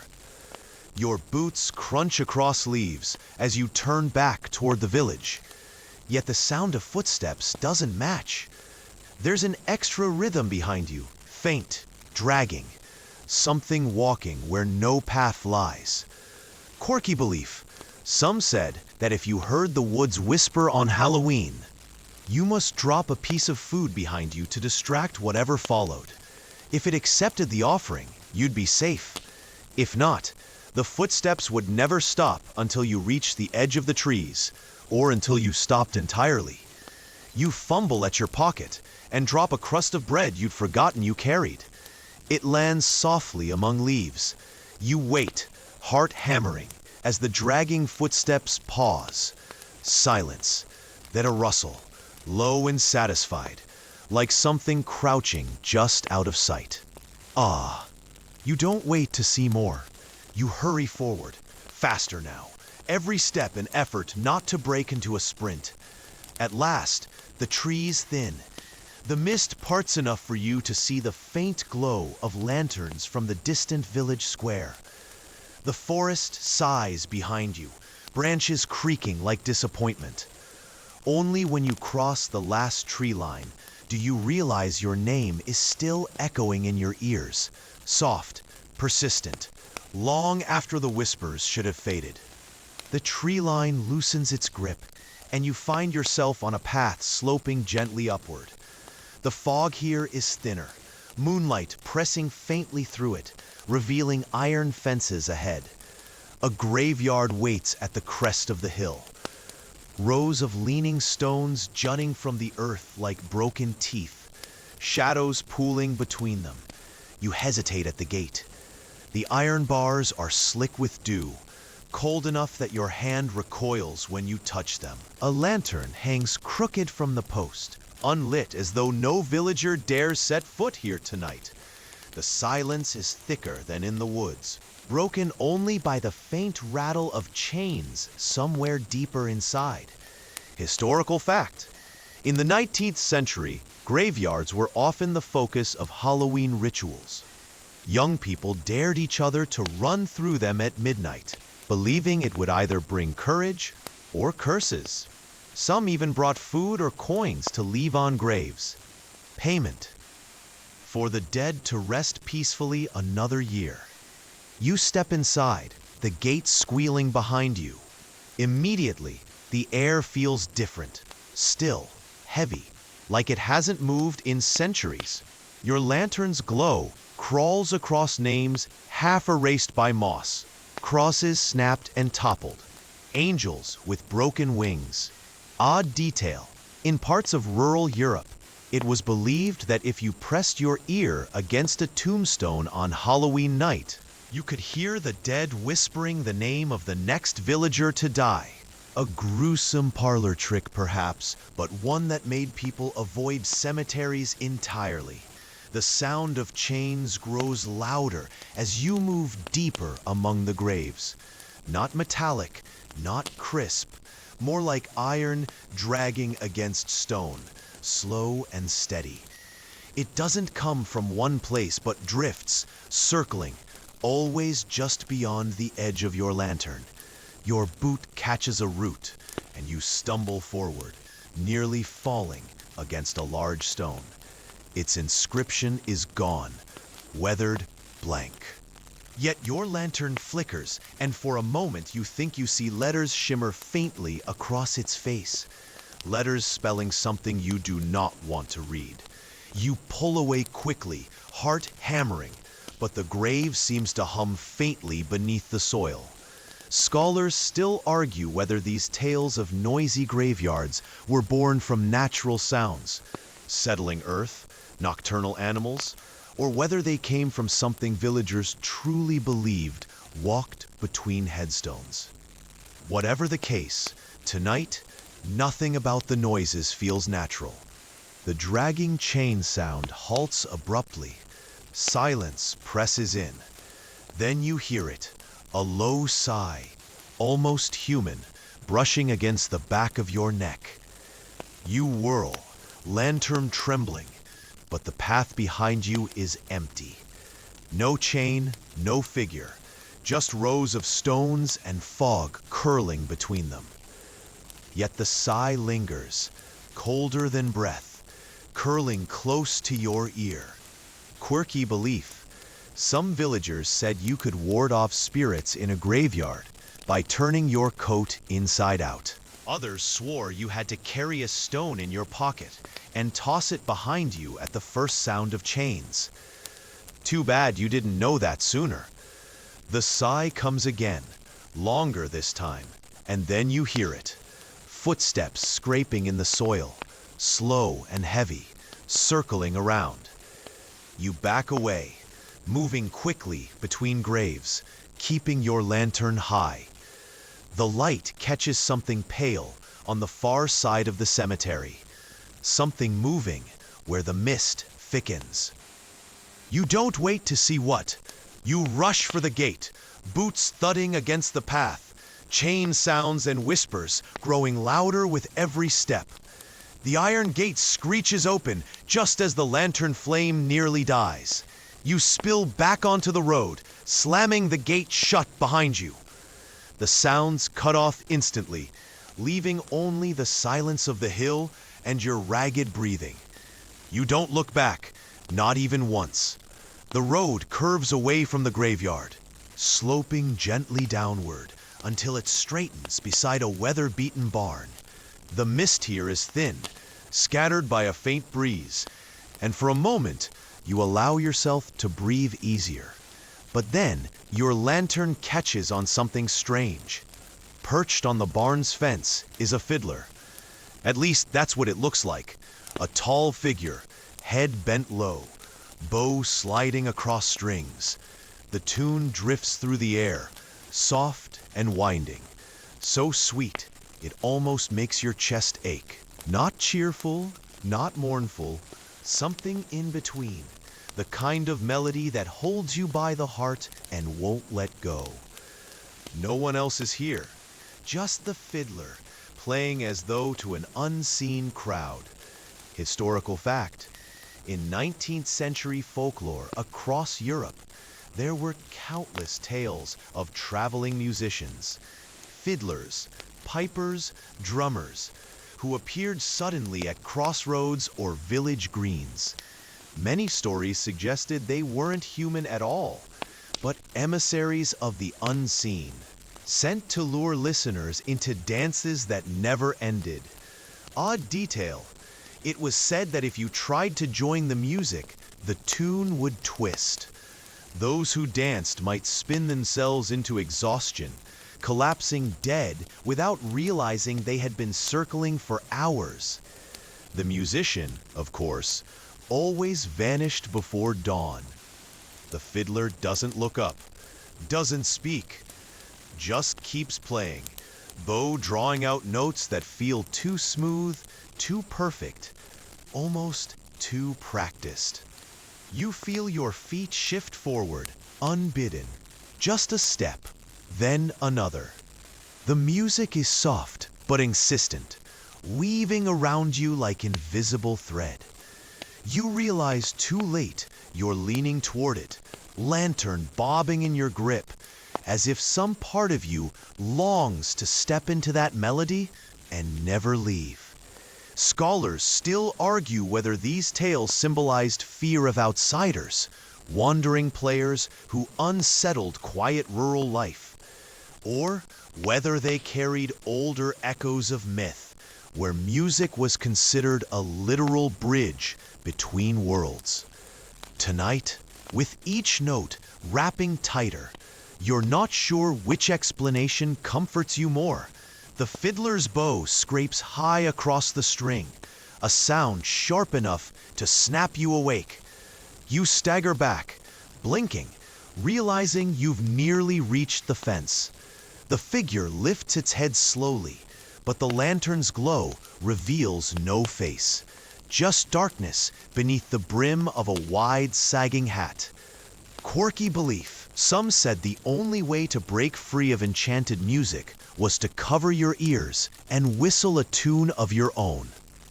But you have no whistle, no song, just the hammering of your own heartbeat. The fiddler's bow pauses mid-air. The silence that follows is heavier than the tune itself. Then, suddenly, it plays again, but now the music is harsher, jagged, like laughter in the form of sound. The notes scrape across your nerves, prickling your skin. You stumble backward, clutching your lantern tighter. The melody swells, rushing after you even as you retreat. The figure does not move from the fence, yet the music follows, chasing down the road like a tide. You break into a run, boots striking hard against the stones, every breath ragged in your chest. Still the fiddle wails, echoing through the mist, growing louder, closer. It only falters when the barn is swallowed behind you, the figure lost in fog. At last, the notes weaken, unraveling into silence. Only the echo lingers, that half-finished song twining in your mind like an itch you can't scratch. Even when all is quiet again, you can't shake the sense that if you ever hum it back, the fiddler will know and return to finish what was left unfinished. The road grows narrower, winding between hedges until it spills into a small rise above the village. From here you see rooftops crouched beneath the mist, lanterns scattered faint as dying embers. Beyond them, the church steeple claws into the sky, its bell tower faintly glowing with moonlight. You hear nothing at first. No fiddles, no whispers, no chains. Just the wind moving gently through the grass. Then the bell tolls. One heavy strike, rolling across the rooftops, shaking in your chest. You freeze where you stand, lantern trembling. A pause. Another strike follows, slower, heavier. The sound drags, as though the bell itself resents being struck. 2, a longer pause. You count the seconds, each heartbeat loud in your ears. The air seems to fold tighter around you. The mist, pulling in like curtains. 3. The bell's echo is strange, too deep, too long. It hangs in the fog like a thread that doesn't want to snap. The villagers warned of this, you recall in a half-memory not entirely your own. On Halloween night, bells were not meant to toll more than once. To toll thrice was to call something across. Historical fact, many parishes in the 19th century rang a single soul bell on Halloween to remind the living to pray for the dead. But there were places where it was forbidden to ring more than once, for fear the chime would summon spirits who had no business crossing back. Odd detail, in some corners of Ireland, it was said that if the bell tolled 3 times between midnight and dawn, a door opened, somewhere in the village, for those waiting to enter. And now, standing on this rise, you can't help but notice how the shadows ripple in the mist below, as if something has begun to move through the streets. Scholars still argue whether such beliefs were exaggerated.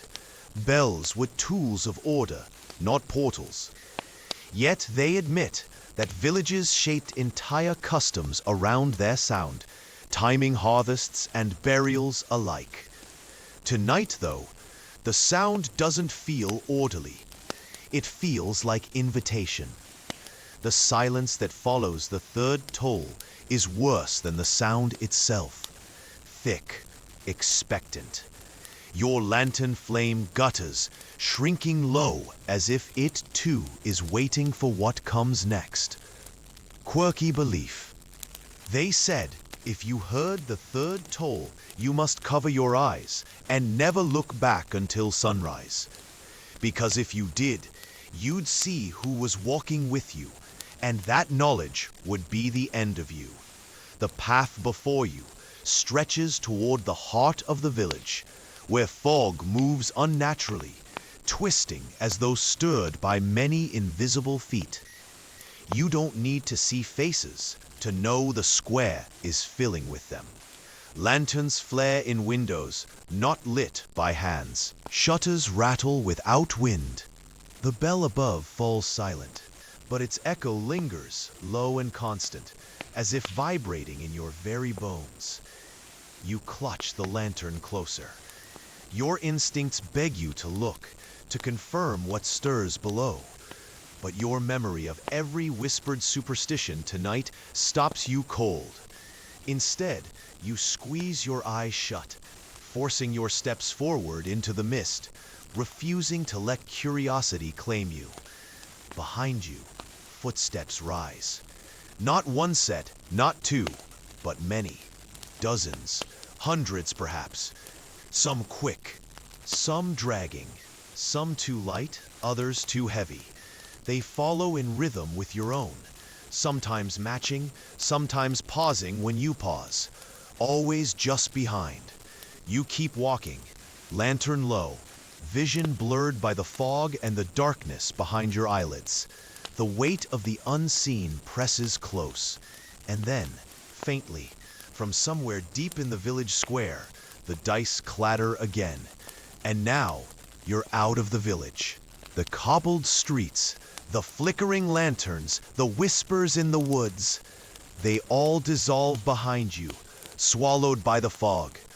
The bells have gone quiet, the dice no longer roll, and even the fiddler's unfinished song is nothing more than a phantom echo drifting in your memory. You walk until the road feels softer beneath your feet, like it's less a path and more a dream. The night air loosens its grip, no longer sharp or heavy. It's cooler now, gentler, the kind of air that belongs to early morning rather than haunted midnight. The mist thins enough to let a hint of starlight through. There's no rush anymore. You slow down, each step deliberate, steady. Your lantern grows dimmer, but you don't mind. You don't need it as much as you did in the graveyard or the woods. Out here, the dark feels less like a threat and more like a blanket. Soft, wrapping close. Your shoulders ease. That tension at the back of your neck fades. Even the whispers that once curled through the trees have fallen away into silence, leaving nothing but the faint hum of wind. Think of it like slipping into bed at the end of a long day, your body tired, your mind buzzing with shadows, but your spirit finally allowed to rest. Those strange traditions and forgotten superstitions belong to another time. They can't follow you here. So let the lantern go out, let the fog lift from your thoughts, and let yourself drift. Slowly, like leaves settling on calm water, the night is done. The bells won't toll again, and you've survived it all. End of script. Sweet dreams.